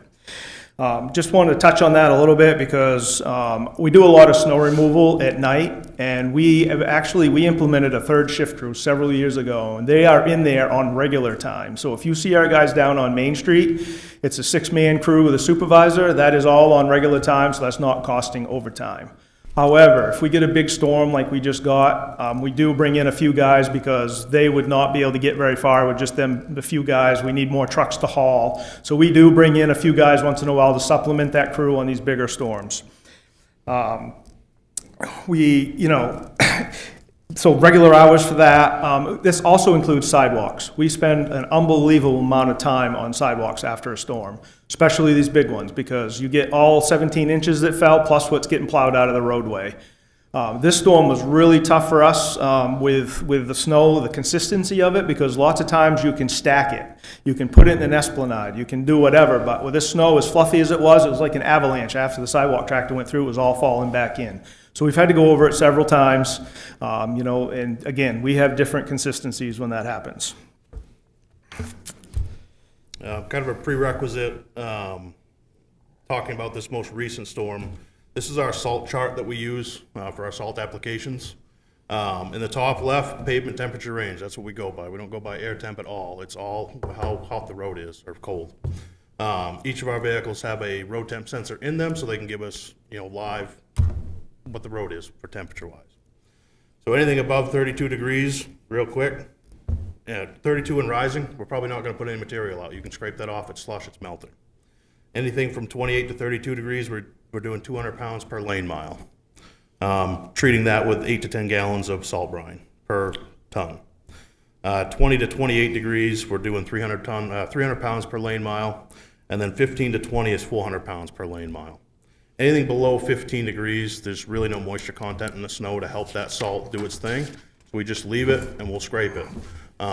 We won't treat it with anything other than maybe some sand as needed for traction, for hills, intersections, any tough spots that people are having a rough time with, which is what we did this past storm. It seemed to work a little bit, but when you put that sand down, the sand has its own moisture content. It started to pack in certain areas, and that's why we had what we had when we ran some sand out there. All right, so winter storm number 24, which was last weekend, 25th into the 26th. So after most storms, we have a pre-storm meeting. There's a lot of thought that goes into this. We use every forecast app that we have. We have 3 that we particularly use, and we use the local channels. And as you guys probably saw, it's all over the place. They didn't know if it was going to hit us. It was, and it wasn't. And so we really try to go over it. And of course, we're not here on Saturday and Sunday, so we did this on Friday. And in that pre-storm, we discussed a parking ban, and we knew we were getting a lot, so we asked for that. And it was an extended one because we knew it was going to last a while. We talk about timing, when it's coming, what time of day is it, the temps, which was very important in this storm because they forecasted it to be cold, and that's exactly the way it was. And in this, we have school there. Fortunately, it was a workshop day on Monday, so there was no school. And we go over our salt inventory. Well, at the start of the storm, we had about 350 ton in the shed, which would have been fine if it hadn't bonded to the pavement. And I'll get to that. We did not expect that. In a cold storm like that, it usually blows off. But anyway, it started as predicted Sunday afternoon. It was extreme cold. If I remember right, it was like 8-9 degrees, and it stayed that way throughout the night. Road temperatures are about the same. When you add a little material to it, snow to it or whatever, they run a little bit colder. And again, our policy is no salt below 15 degrees. It is very ineffective. So the decision was to plow and sand as needed, and that is only as needed. We're not wholesale sanding anything, because like you said, Adam said that it sticks sometimes, and it does. We also, sand doesn't melt anything. Sand is a visual. It provides a little bit of traction, but it does not last long. It is also harmful to the environment, more than salt, because it ends up in our basins, and then it ends up in the river. So we try not to use any more sand than we have to. But sometimes in freezing rain, in this particular storm, we absolutely had to do that. So we plowed and sanded as needed.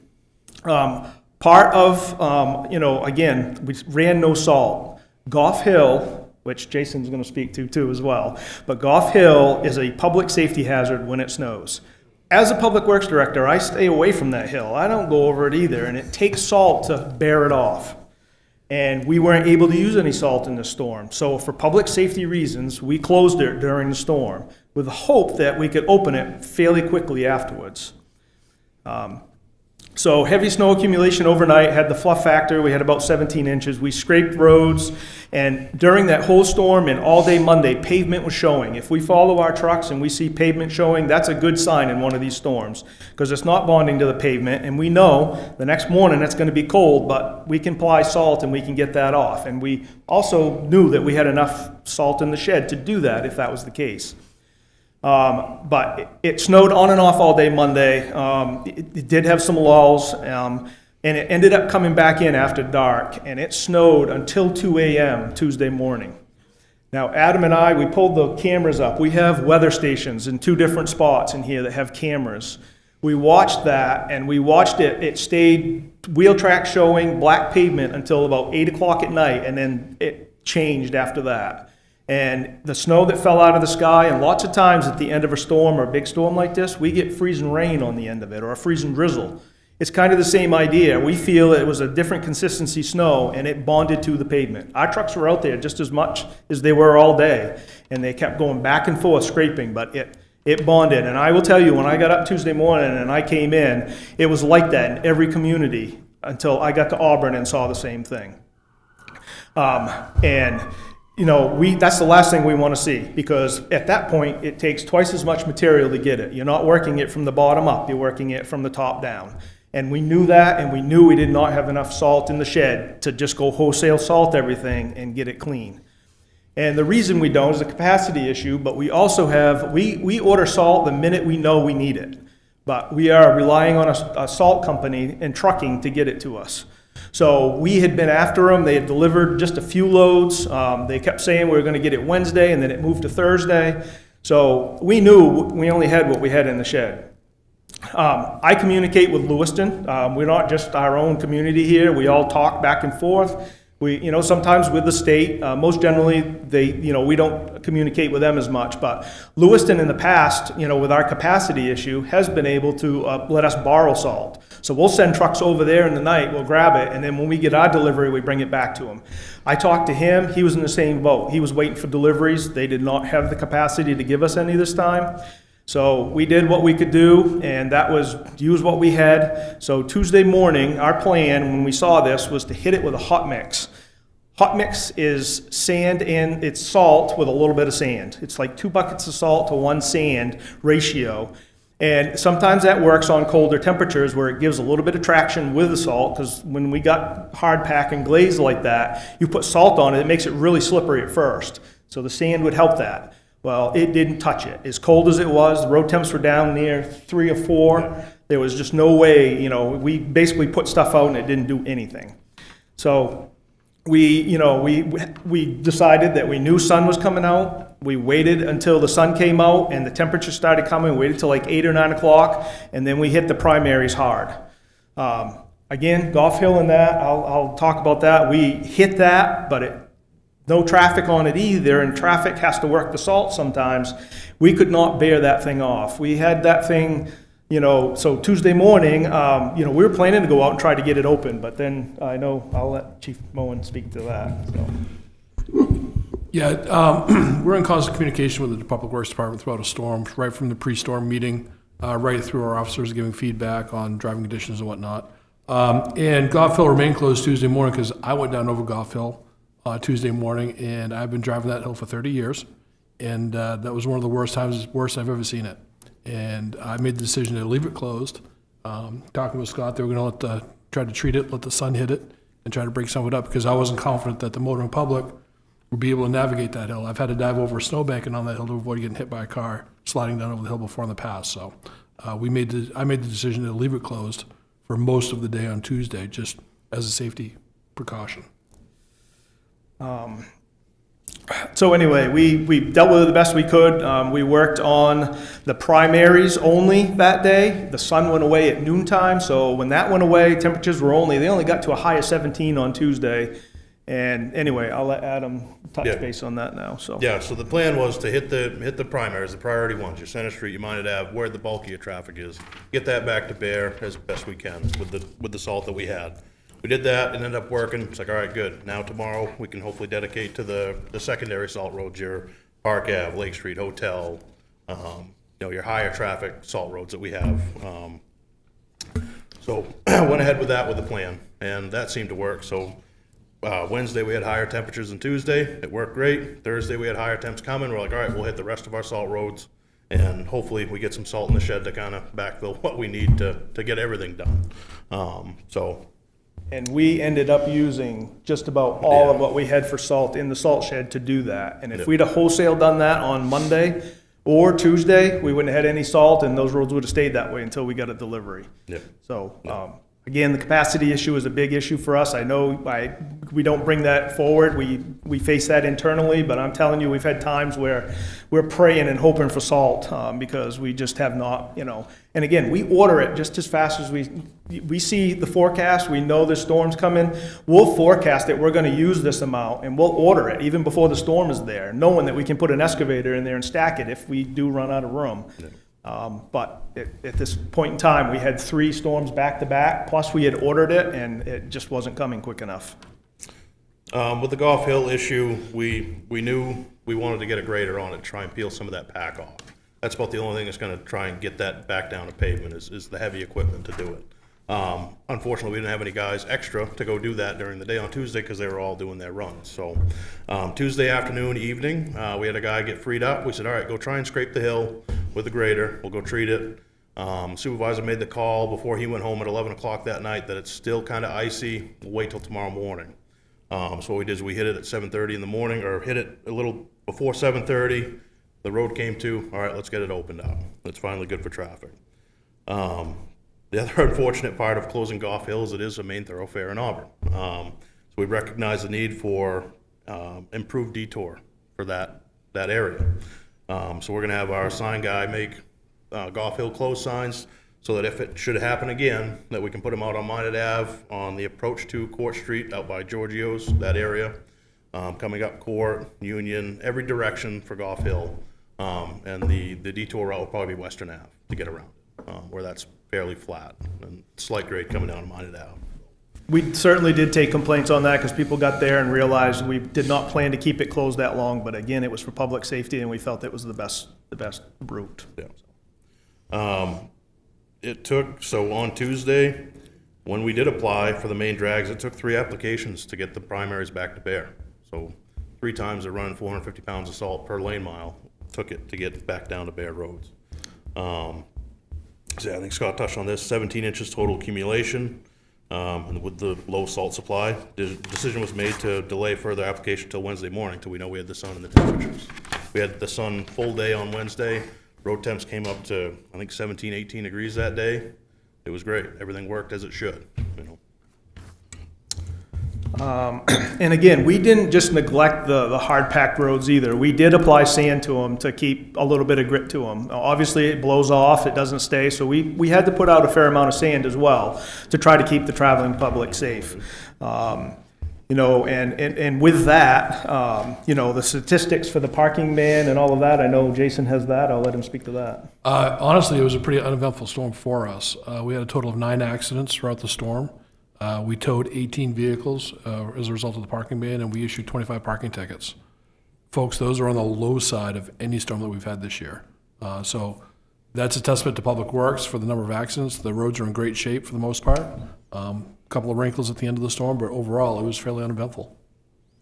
And 2 of those accidents, I will say, were our trucks getting hit. So, you know, just to put that out there, it was, you know, it's tough, you know, and I want to bring that up, is that we do get a lot of complaints about the 2 trucks that we plow, the 2-lane roads with, like Center Street, Minot Ave. Those trucks stay together for a reason.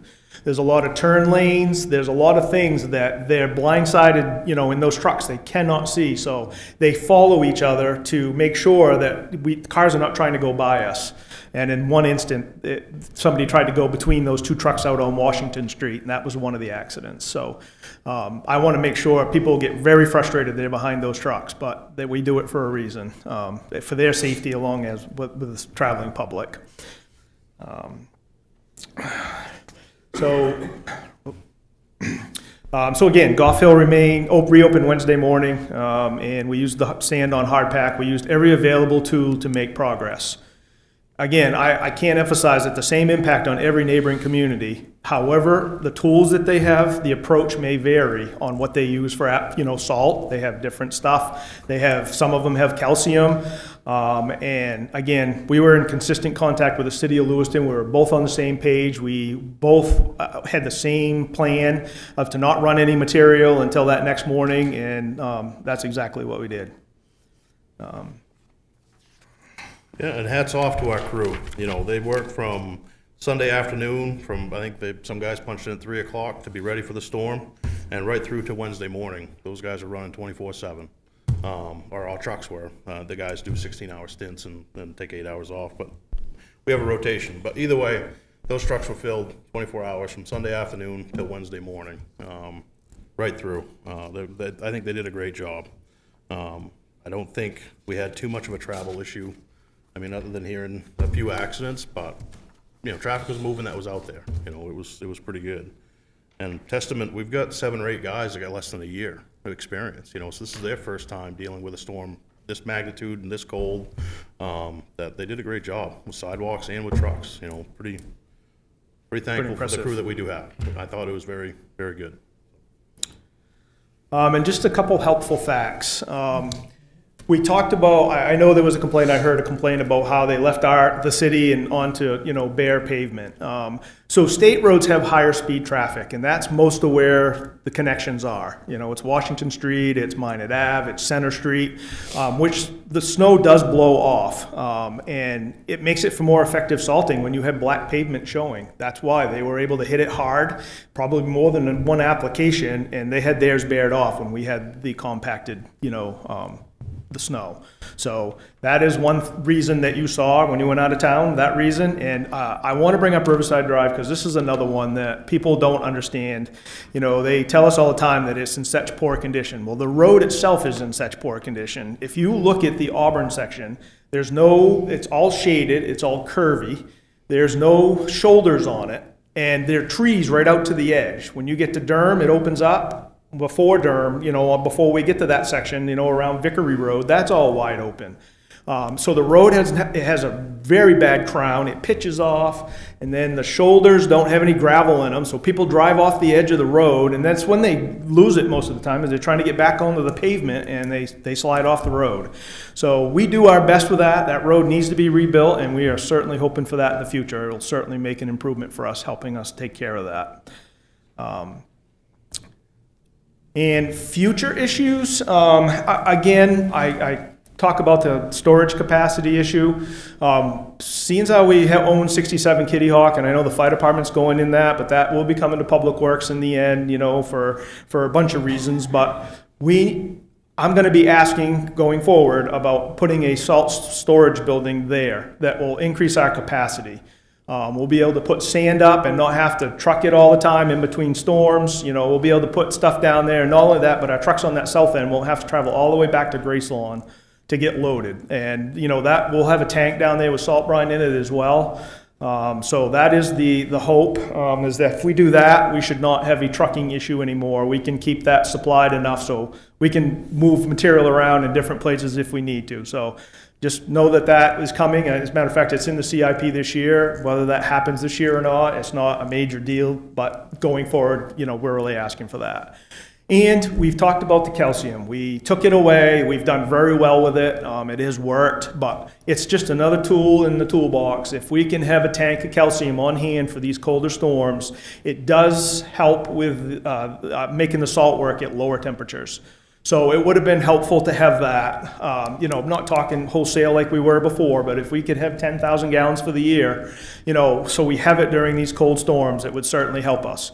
And I also want to make sure to know that there is a bunch of new material out there that has rust inhibitors in it, because everybody here worry calcium and they worry about their vehicles, but we would buy the stuff that has the rust inhibitor in it and, you know, try to keep it environmentally good as we can. So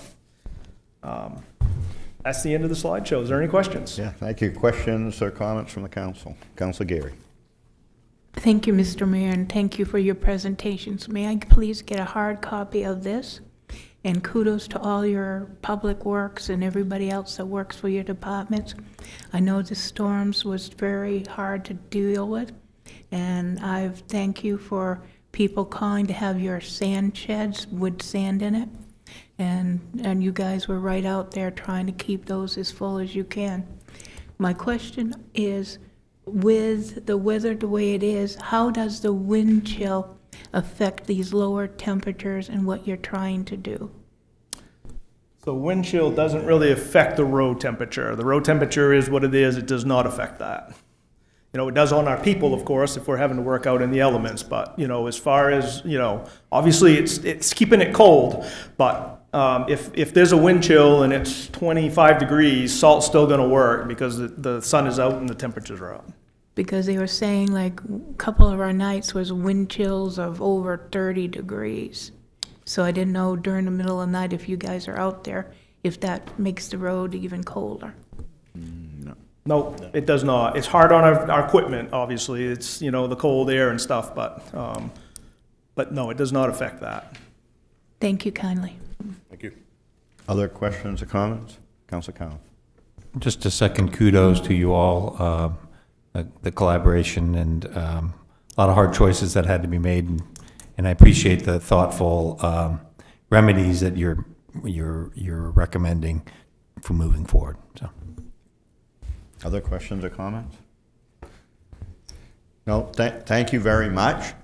Look, some storms are more challenging than others, and you know, it got cleaned up in a reasonable amount of time, and we can't always expect black pavement as soon as it snows. So appreciate all the hard work from the crew to be out there and get it cleaned up as quickly as they could. Thank you, Mr. Mayor. And I did want to touch on that, is that I think we do a pretty good job of making roads black after a storm. And when you have these cold ones, I'd love to say it is not going to happen again or have bonded pavement, you know, snow on the pavement, but I've had it happen a handful of times in my career, and I can't promise that it ain't going to happen again. We'll do our best to combat it. Right. Thank you very much. Thank you. The next item is a 2025 economic development update. Mr. Brenchak.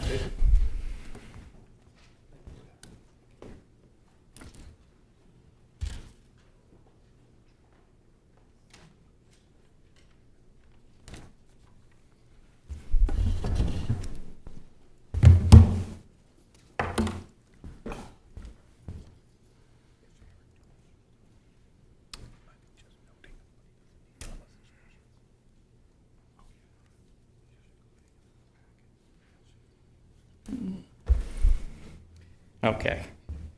Thank you. So I'm Jay Brenchick. I'm the Director of Economic Development for the City of Auburn. I've been here since 2020, and I'm looking forward to giving you this presentation because just before my arrival in 2019, the city had done a citywide strategic plan, and I actually like carrying out strategic plans, and so we took a look at the portion of the strategic plan that the Economic Development Department could work on.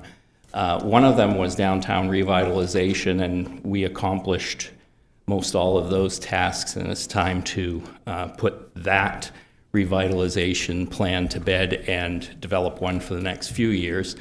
And now I'm happy to announce that for the industrial manufacturing business park portion, we have either accomplished the tasks or are in a position where from now on, year in, year out, we'll be accomplishing those tasks. So growth goal number 2 in the strategic plan was industrial areas and business park solutions. It said define, promote clusters and business parks, take advantage of energy initiatives, map industry types, for vertical integration, supply chain partners, develop linkages and connectivity to the community, utilizing transit and advertise and create industry tours, define look, feel, function of corridors and gateways. And then there's one that our city manager and myself added as a recommendation, and that's make Auburn a valuable statewide economic development partner.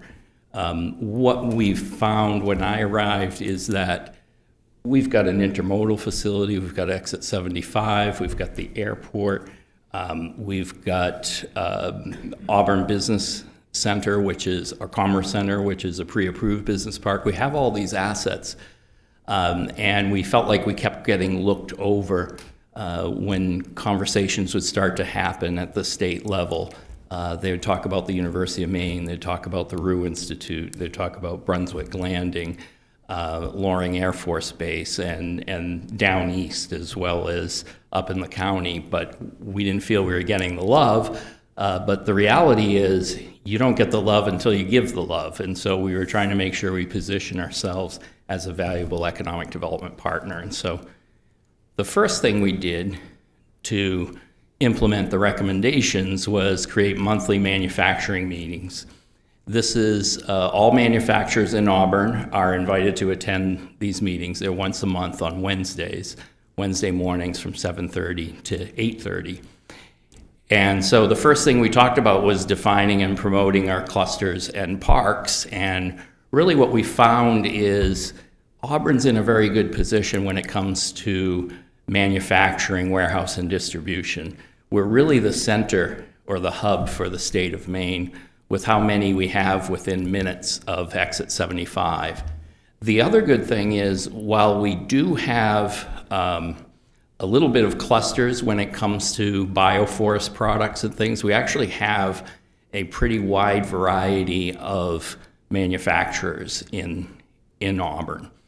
So anyways, we started, it was somewhat self-proclaimed, but we are now, when the state economic development folks speak and when the governor speaks and people around the state, they think of Auburn as Maine's manufacturing hub.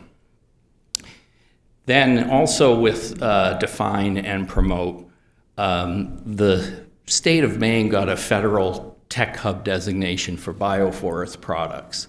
And one of the main things I've done throughout my career is you take a look at what your universities and your institutions are doing for economic development, and you see how you can help out and be a part of that. So the state, through the Maine Technology Institute and the University of Maine, Brunswick Landing, and the Rue Institute, all got together to apply for this tech hub designation. We learned about it the way we didn't want to learn about it. We read about it in the paper. And that's when I went to them and said, you know, what can we do to help? They had a round 2 for their application process to see what kind of funding they could get.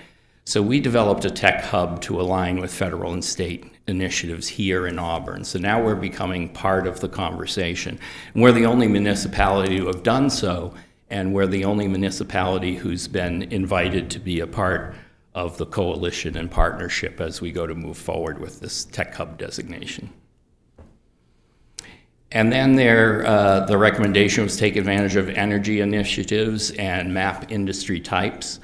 So there was the Maine Community Energy Redevelopment Program, which was through the Maine Department of Energy Resources and the Department of Economic and Community Development. This was a program where they picked 5 communities in the state to see what research or what projects could be done to help stimulate the economy.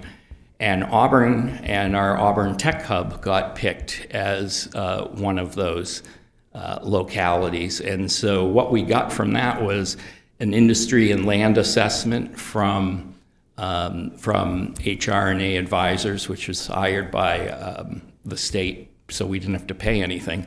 And then they created a marketing dashboard for us. So right now the challenge is there's a state-level economic development real estate database, but you can't just narrow it down to your own community. So when I have prospects ask me about sites in Auburn, if I use that database, I'm also linking them to the rest of the state, which is fine, but taxpayers are paying me to help promote Auburn. So that I will later this year, as we populate that dashboard and that database, show it to you. It's really a strong, great tool, because the other issue that we have is we've got a great deal of industrial property that's not up for sale. The property owners aren't sure what they want to do with it. They could sell it, they might sell it. You talk to them and they say, well, send them my way if there's an interest. And no real prospect has an interest in that type of conversation. So now we can gather up all the information, put it in one space, in one database, so we can sit down with the property owners and help them make a decision as to whether they want to keep the property or as it is, or develop it. And then map industry types. This also was part of that Maine Community Energy Redevelopment Program, where they helped us find the industry types that we have within Auburn. We already kind of knew the answer to that, but it was nice to have it backed up. And so now we have things happening because of these monthly meetings where you have, like, Angstrom is testing and developing products for Auburn manufacturing. So Auburn manufacturing makes textiles that are fire resistant and heat resistant, and now Angstrom has the ability to do some of the testing for them. So they're starting to look into that. And so then the other thing that really helped us with some of our supply chain homework that we did is when there were tariff concerns that led to more supply chain needs within the state, within the community. And because we had the Manufacturers Association of Maine and the Maine Manufacturer Extension Partnership, part of this monthly group, the presidents of each one of those organizations attend our meetings. They were able to instantly start helping people with supply chain issues. And then it says develop linkages and connectivity. We had Western Maine Transportation Services come and be a part of our manufacturing group. We talked about the need for transportation for not just manufacturers, but employees in general. There are a lot of employees who might work third shift at the hospital or other places, and the buses don't run at that time. And then when you think about the manufacturing sector, we purposely push them out into other areas that are industrial that don't have bus services. So we didn't create the program, but we encourage Western Maine Transportation Services to apply for a $3 million pilot program grant. And we helped by doing letters of support. We surveyed our industry. And it's up and running now, and it's the only public service that I know of that actually became self-sufficient within about a year. There's a couple thousand trips go between people's homes or locations close to their homes to their workplace. And that has really helped our manufacturers when they said they had issues with hiring people because of transportation. And the other thing is, you could be the plant manager or an engineer, your car breaks down, it's going to be in the garage for a couple of weeks. So this is a great subscription service. You call, you make the appointment, they pick you up at the time very close to your house, if not at your house, and then drop you off at work and go back the other way. It's only $3 each way. Some of our employers, like Panelem, pay the $3 for their employees, and others just make sure to advertise it. But that's a pretty good bargain, I think. And then advertise and create industry tours. We've partnered with our public schools, with the Manufacturers Association of Maine, the Manufacturer Extension Partnership, as well as the City of Lewiston. And we do tours for students. We do tours for other manufacturers from around the state. Come and look at our manufacturing facilities, and our manufacturers go look at them. And then these tours are also open to our elected officials as well as citizens. And so again, this is sort of another opportunity to kind of promote manufacturing in the industry in Auburn.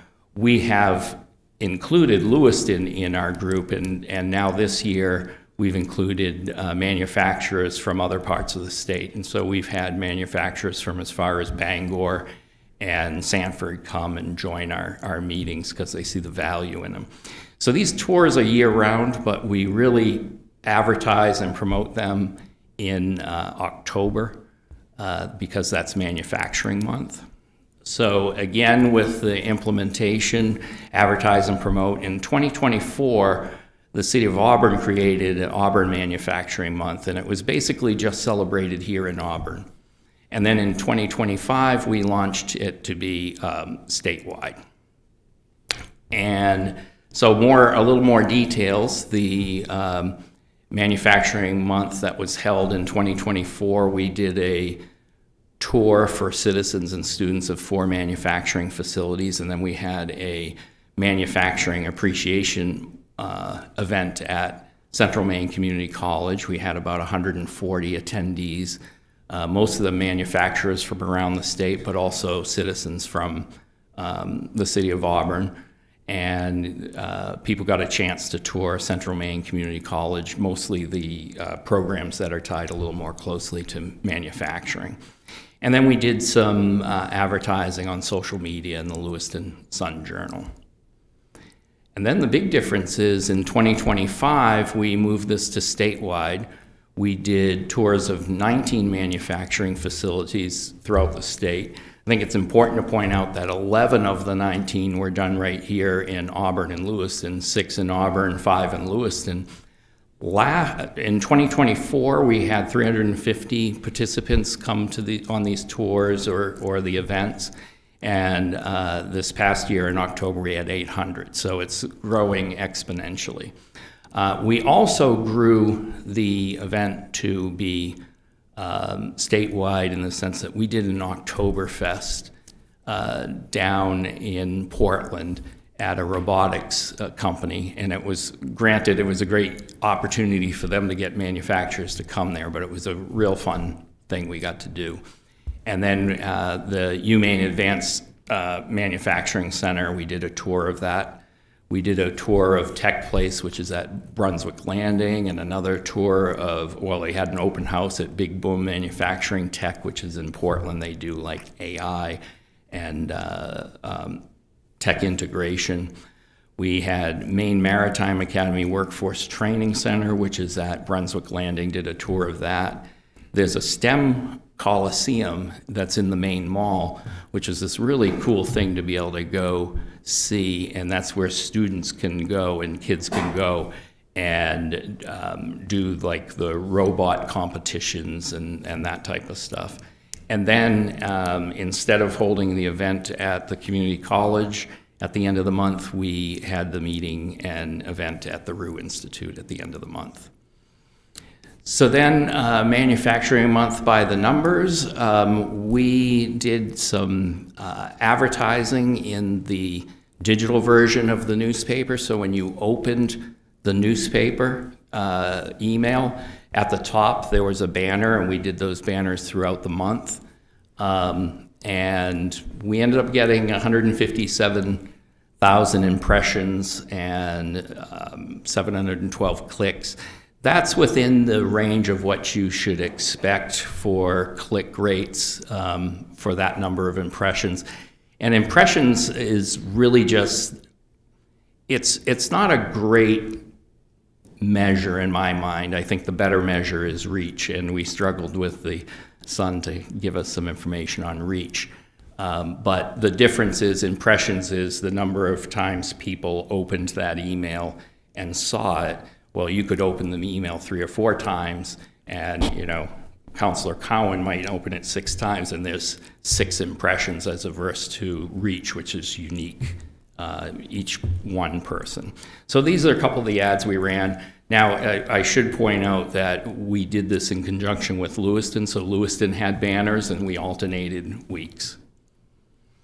And then we did social media advertising, and so there was 95,000 impressions and like 1,200 clicks. And you can see here, you can expect, you should be shooting for anywhere between 1% to 5%. We're on the lower end, to 1%. We're gonna make some decisions as to whether we do this again next year or find another way, maybe get a little heavier into our own social media advertising. But these are a couple of the ads that were placed. There were others that were similar. And then this is the one-page ad for the print copy. And this ran at the end of the month, and these are pictures from throughout the month, the different tours that we went on. And then Maine, they created a landing page for the month, and they had 3,362 views in September and October, which is fantastic because in the whole year they only get 8,000 views. So we were able to really kind of push the awareness of manufacturing.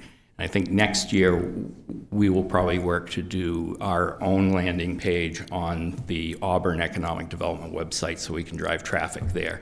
We're just doing these things to show the state and these organizations that it can work and that Auburn's in the lead, and then the next year we take it back and do it ourselves.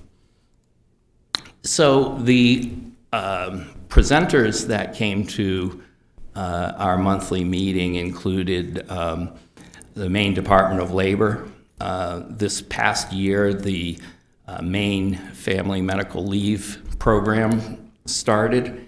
And so we were able to get the director of that program to come speak to our manufacturing group and explain some of the ins and outs and answer some of the questions and concerns.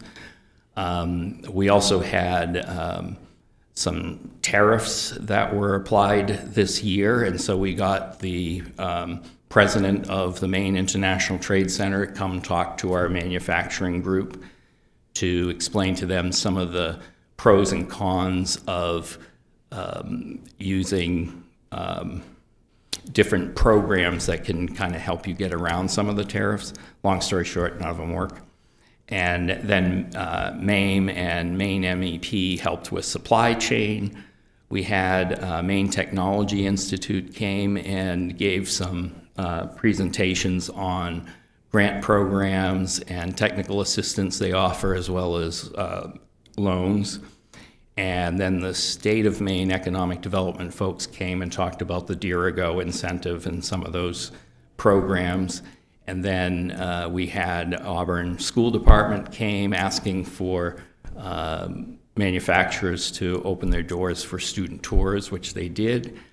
We had Maine Apex come, which they showed our manufacturers how to sell to local, state, and federal government.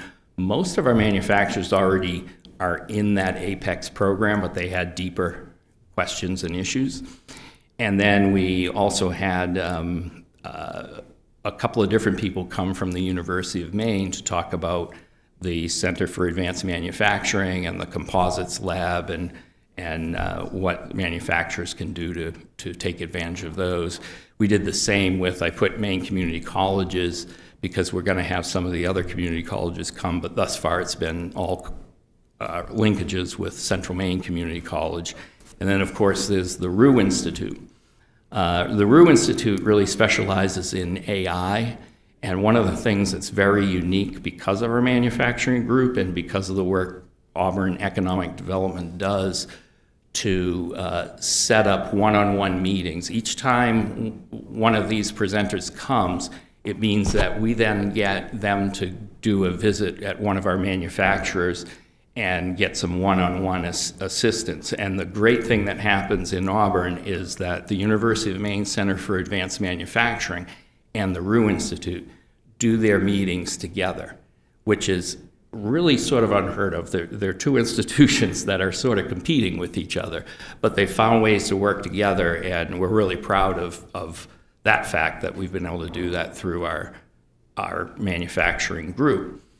And so here's the big thing, is that 100% of the participations in our manufacturing group are receiving technical assistance or workforce development, attraction or retention assistance, workforce transportation assistance, or financial assistance. They're all receiving some level of assistance.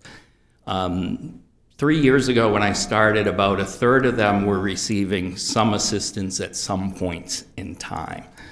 When I looked at the aggregated data for the technical assistance that our manufacturers have received, the low interest loans, the grants, but a lot of it tied to technical assistance and international trade programs, is they've received this in the city of Auburn about $10 million in this calendar year, which is, we're knocking it out of the park compared to any other community in the state.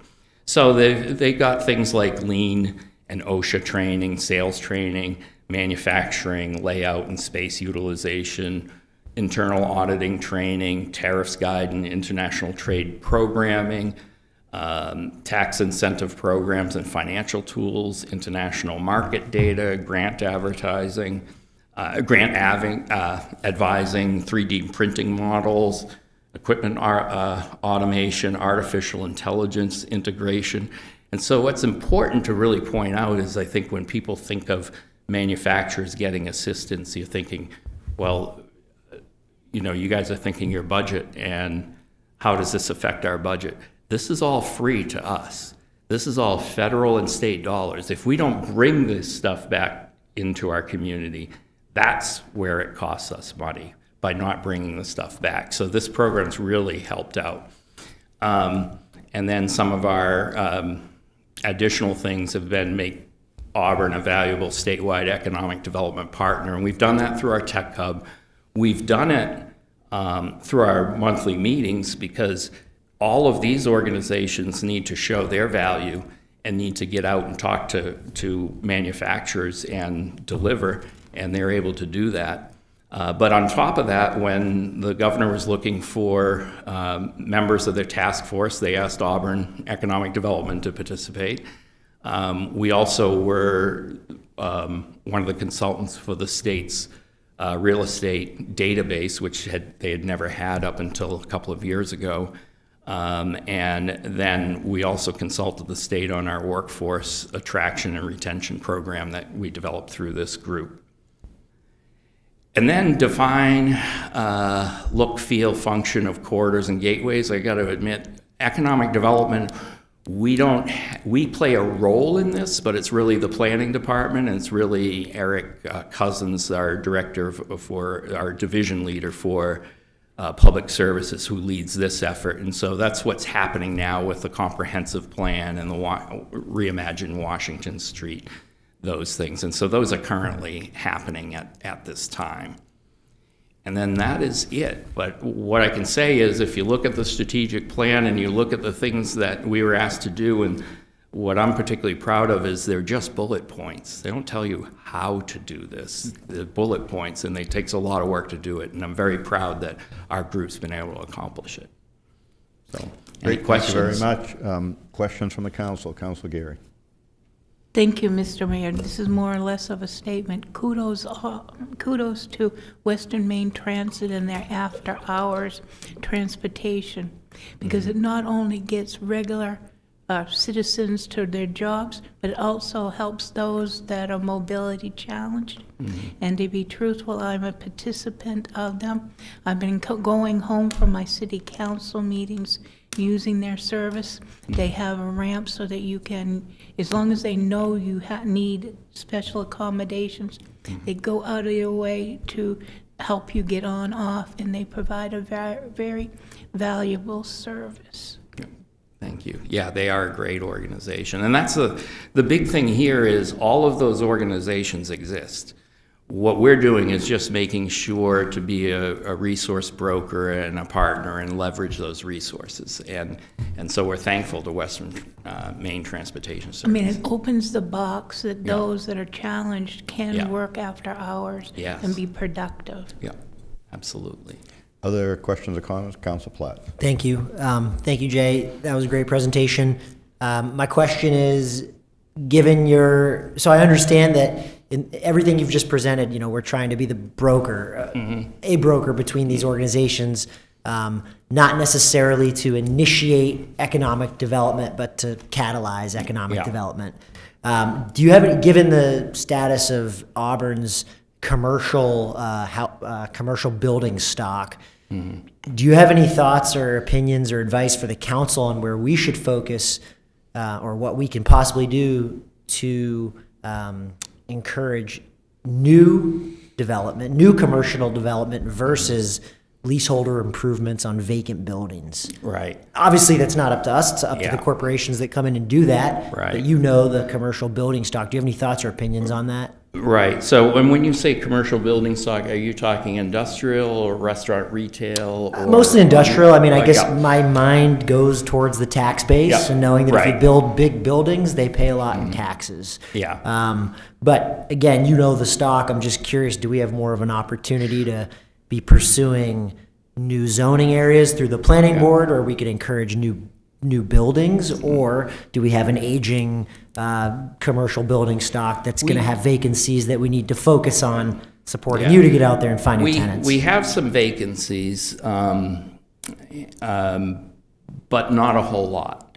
Really what we actually have is a shortage of inventory. There might be one or two buildings that have sat empty for quite a while, but that's usually because of the property owner and what they're looking to accomplish there.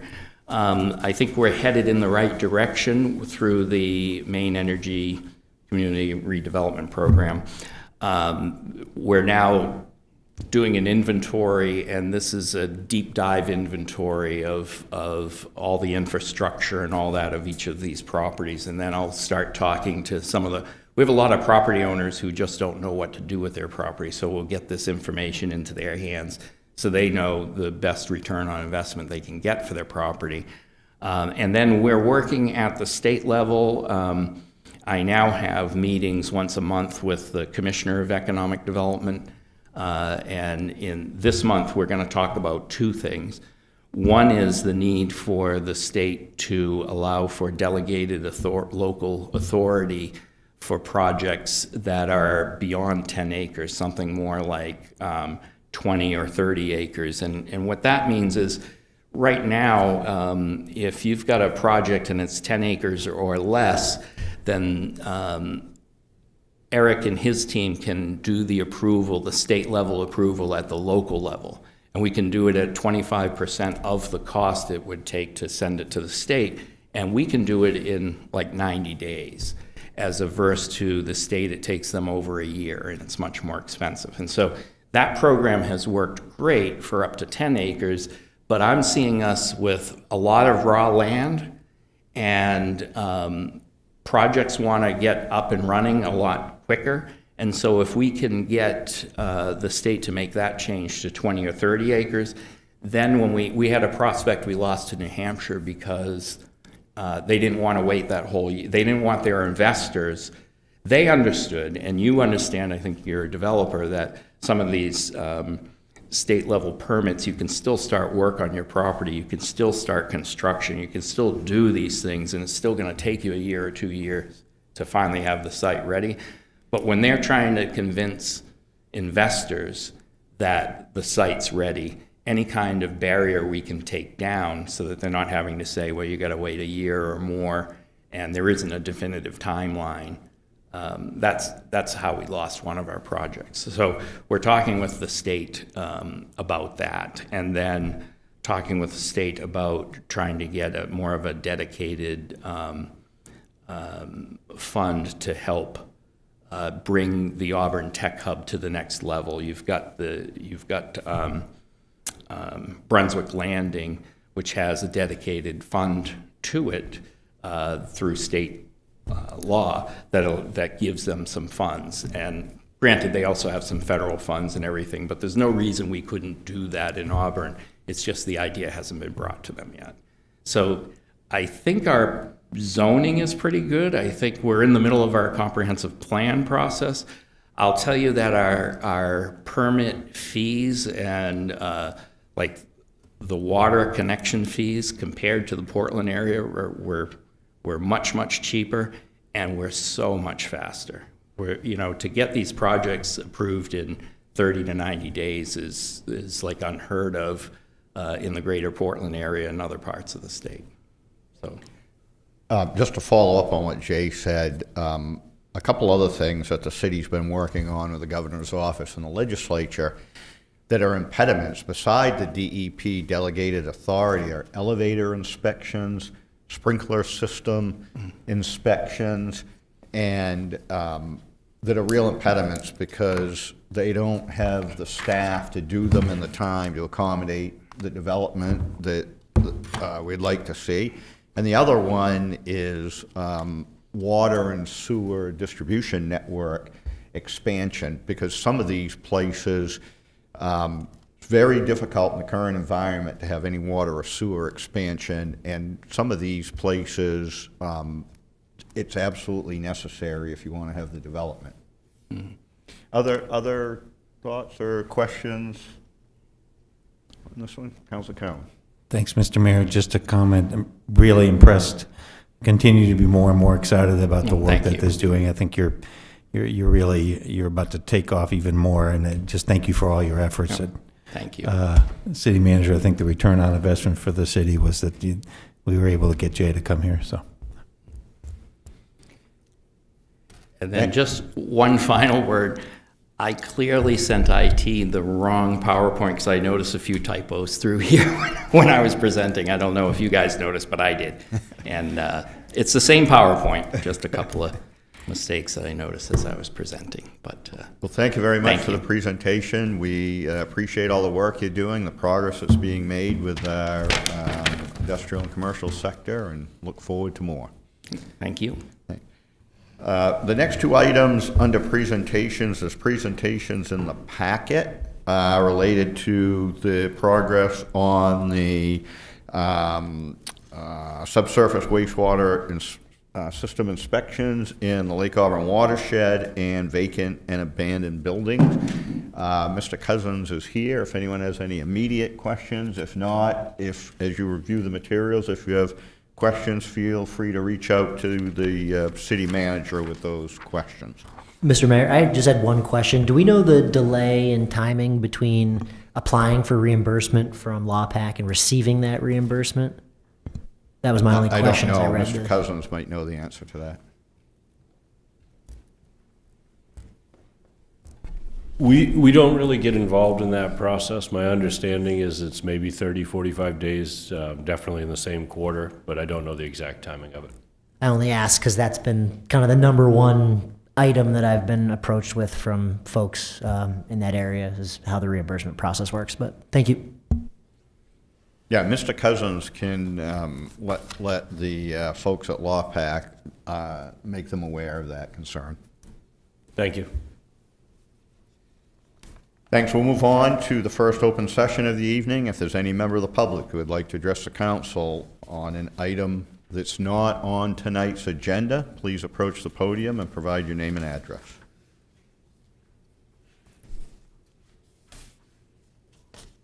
Not seeing any, the open session is closed. We'll move on to unfinished business. The first item is ordinance 0301202026, granting a 180-day moratorium extension regarding needle exchange services. This is for second reading and a public hearing. Is there a motion? Motion to move. Moved by Council Walker. Is there a Second. second? Seconded by Councilor Cowan. We'll open the public hearing. If there's any member of the public who would like to address the council on this item, please approach the podium and provide your name and address.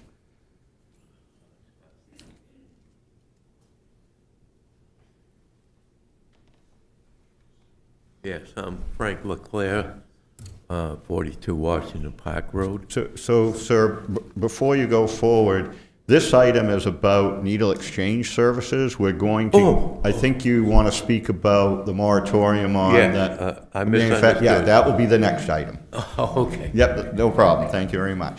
Is there anyone that would like to address the council regarding the 180-day moratorium extension on needle exchange services? If so, please approach the podium and provide your name and address.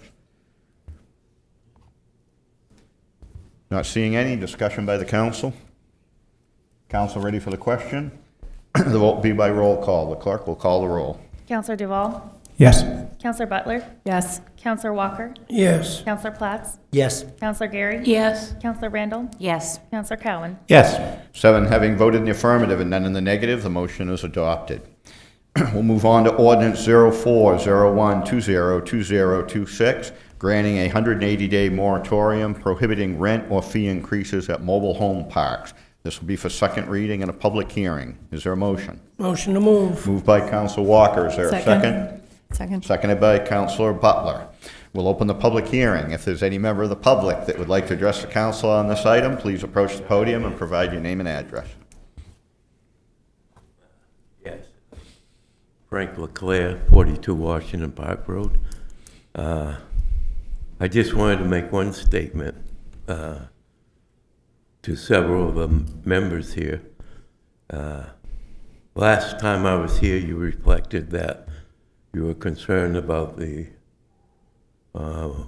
influence on business in the communities.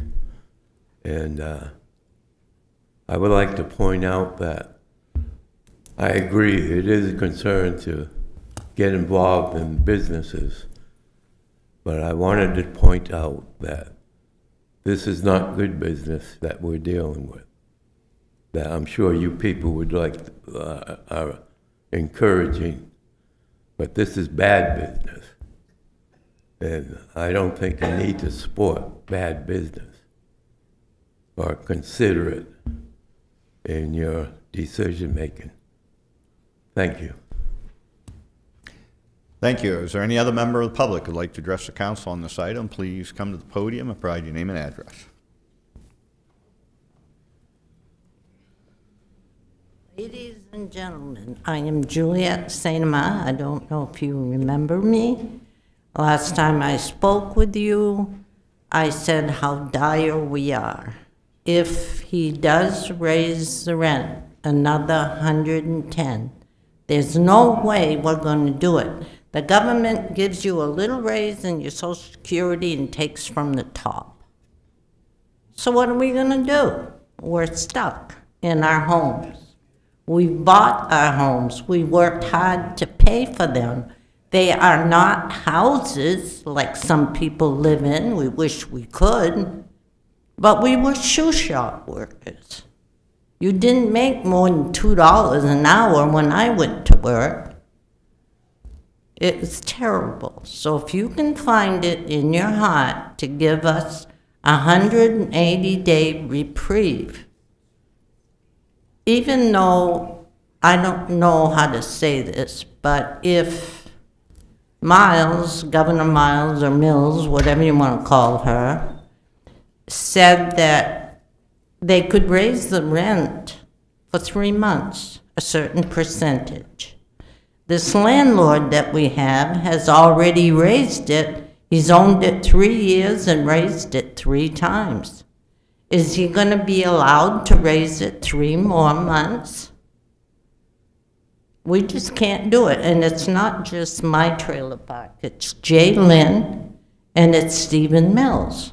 People cannot afford it, and we don't want to be homeless at our age.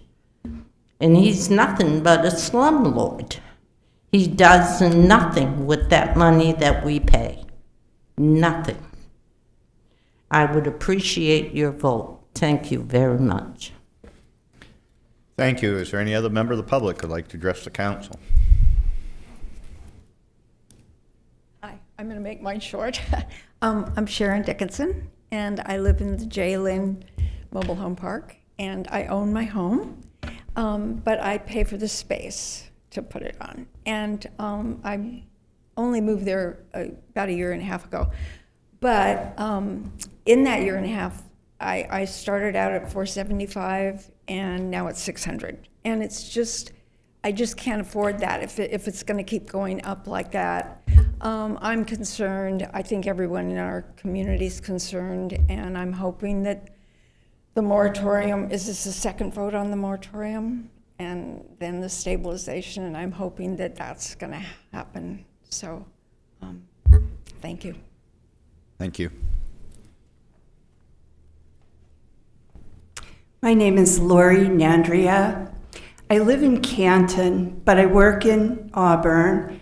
I work for the Maine Labor Climate Council, and we support the residents in the mobile home parks in organizing.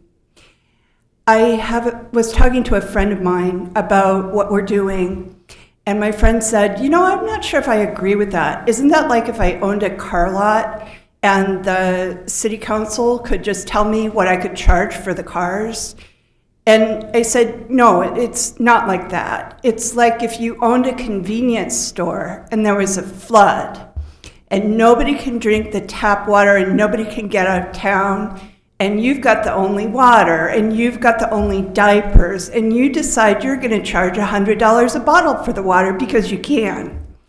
And we call that price gouging. And we have laws against that because it is such a moral affront to the community that we say, no, we're not going to let people do that. And this in Auburn, we work with parks across the state. This is one of the worst instances of rent gouging that we've seen. And I really place my hopes in you all to do the right thing. Thank you. Thank you.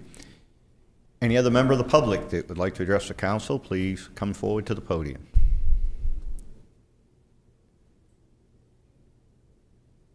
Not seeing any, the public hearing will be closed. Discussion by the council. Council Randall. Thank you, Mayor and councilors. I just have a few remarks. I want to begin by acknowledging that I was not physically present at the January 20th meeting, as I was out of town. That said, I was fully engaged, invested, and I watched the meeting live from my ship.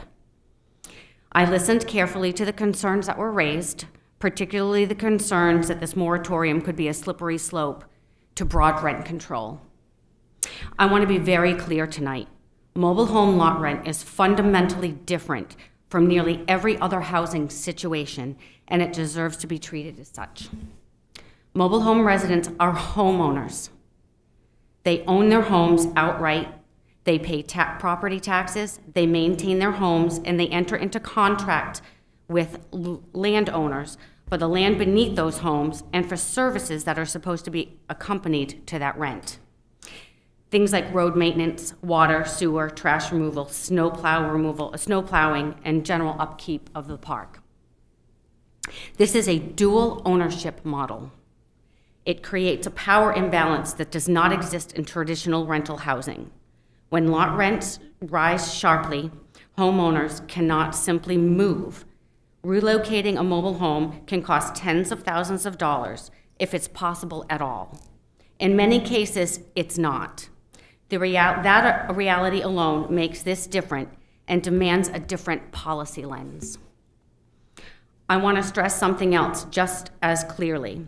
This is not a punitive action against landowners.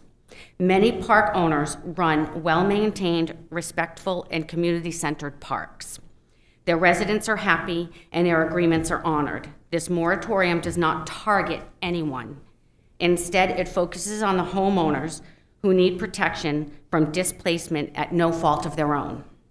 However, there are parks, currently in the minority, but they're a very real minority, where homeowners are not receiving the services that they're paying for. Sorry, I'm very passionate about this. Where maintenance is deferred or ignored, and where residents experience harassment or sudden steep rent increases with little recourse. In those situations, homeowners are effectively trapped and vulnerable. These people are not transient renters. They are proud homeowners, many who are seniors, working families, and people living on fixed incomes. They pay their rent, they follow the rules, and yet they can be pushed toward housing insecurities through unchecked increases or neglect. This moratorium is not about sweeping rent control. As a matter of fact, I am not currently in favor of broad rent control. This is about preventing benign homelessness. People losing their homes, not because they fail to meet their obligations, but because the scales are tipped too far in one direction. At its core, this is about balance. It is about acknowledging the unique structure of mobile home communities and ensuring that the scales do not weigh excessively in favor of the landowner at the expense of the homeowner. This moratorium creates breathing room, it gives the city time to act thoughtfully and responsibly, and it sends a clear message that Auburn recognizes the dignity, the investment, and the vulnerability of these homeowners. Thank you for your time. Councilor Geary. Thank you, Mr. Mayor. I kindly support the good counselor's written statement and her passion that she put in it. And kudos for her first couple of months of being a city counselor that wrote such a fine statement from her heart and really looking out for her constituents. Thank you. Other questions or comments from the council? Before we move on to the vote, just informational so people understand if the way we operate here in Auburn, moratoriums aren't never ending. It's for a fixed period of time to allow the council an opportunity to examine an issue and decide if a regulatory ordinance is in order or not. We'll be setting up some public forums. We understand there's quite a few different perspectives on this issue. It's a little difficult in a regular council meeting to have that exchange, so we'll get notice out to the community, but we'll be setting up a public forum later this month to hear more about not only the challenges that people in the parks are facing, challenges perhaps that some of the park owners are facing, and what the current status is of activity at the legislature regarding this issue. Depending on the outcome of that, the way the process would work is the council would have work sessions to have a discussion amongst the council about what might be in an ordinance before we move on to the adoption process. So, any other further comments or questions by the council? Council ready for the question? The vote will be by roll call. The clerk will call the roll. Counselor Butler? Yes. Counselor Walker? Yes. Counselor Platts? Yes. Counselor Gary? Yes. Counselor Randall? Yes. Counselor Cowan? Yes. Counselor Duvall? Yes. 7 having voted in the affirmative and none in the negative, the motion is adopted.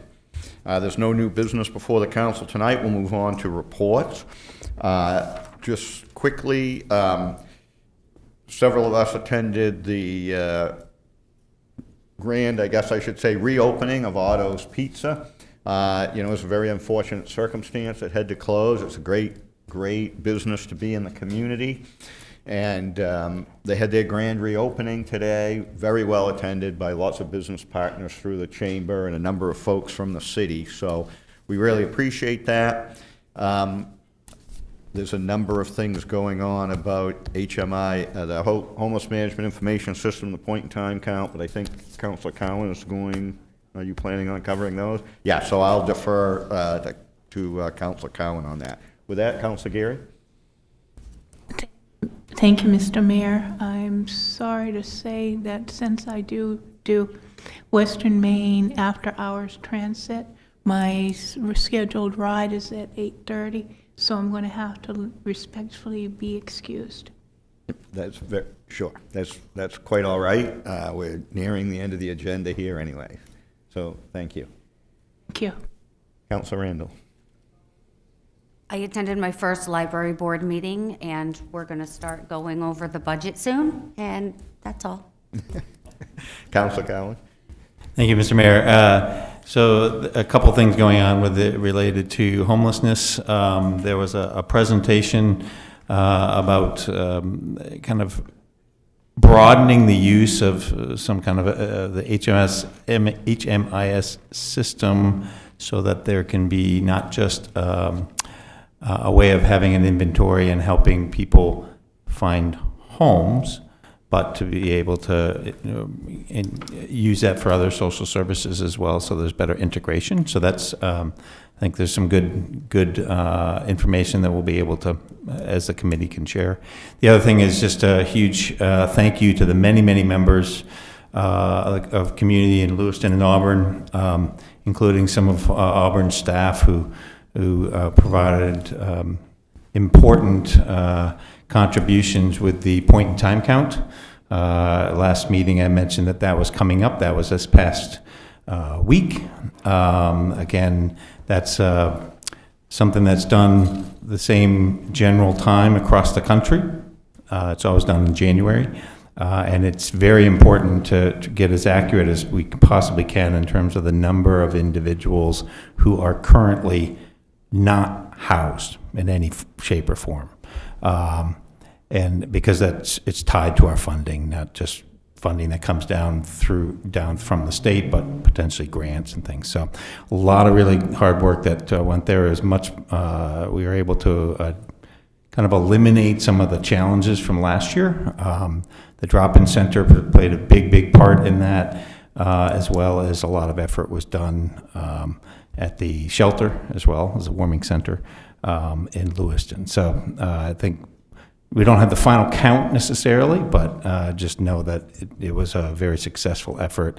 And even the police and our Project Support You and folks were out in the camps trying to talk to folks and get the information that we needed. So a big collective effort, and appreciate the hard work by everyone involved. Thank you. Councilor Duvall. Nothing to report at this time. Councilor Butler.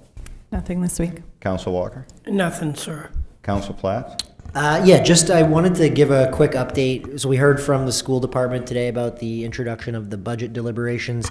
I just wanted to give a reminder to the council of kind of what our role is and what my role is in that. And jump in, Jeff, if I botch this. But my understanding of the city council's role relative to the school department, we're going to be able to vote on their budget down the road here. Something to remember, though, is we're not voting on necessarily the merits of the budget. We're voting on the number of the budget, right? So they're going to propose a budget. We either accept that or don't accept it. We don't get to argue about the small details of how they spend their money. That said, I'm our representative to the school department and the school committee. So if people do have opinions or questions about certain things, I can ask questions. I can get to the bottom of certain things. I can certainly make suggestions in my school committee meetings. But ultimately, as a body, it's our job to just approve or deny their budget. So that's an important distinction to make as we deliberate our budget versus the school's budget. But it's important that we all understand that. So if you guys ever have any specific questions about school items, that's where you come to me, and I do my best to raise any questions to the school department. But when it comes to our vote, it's a binary vote. Mr. Manager. Thank you, Mayor. Council, the only item I have to update you on is regarding grab and go.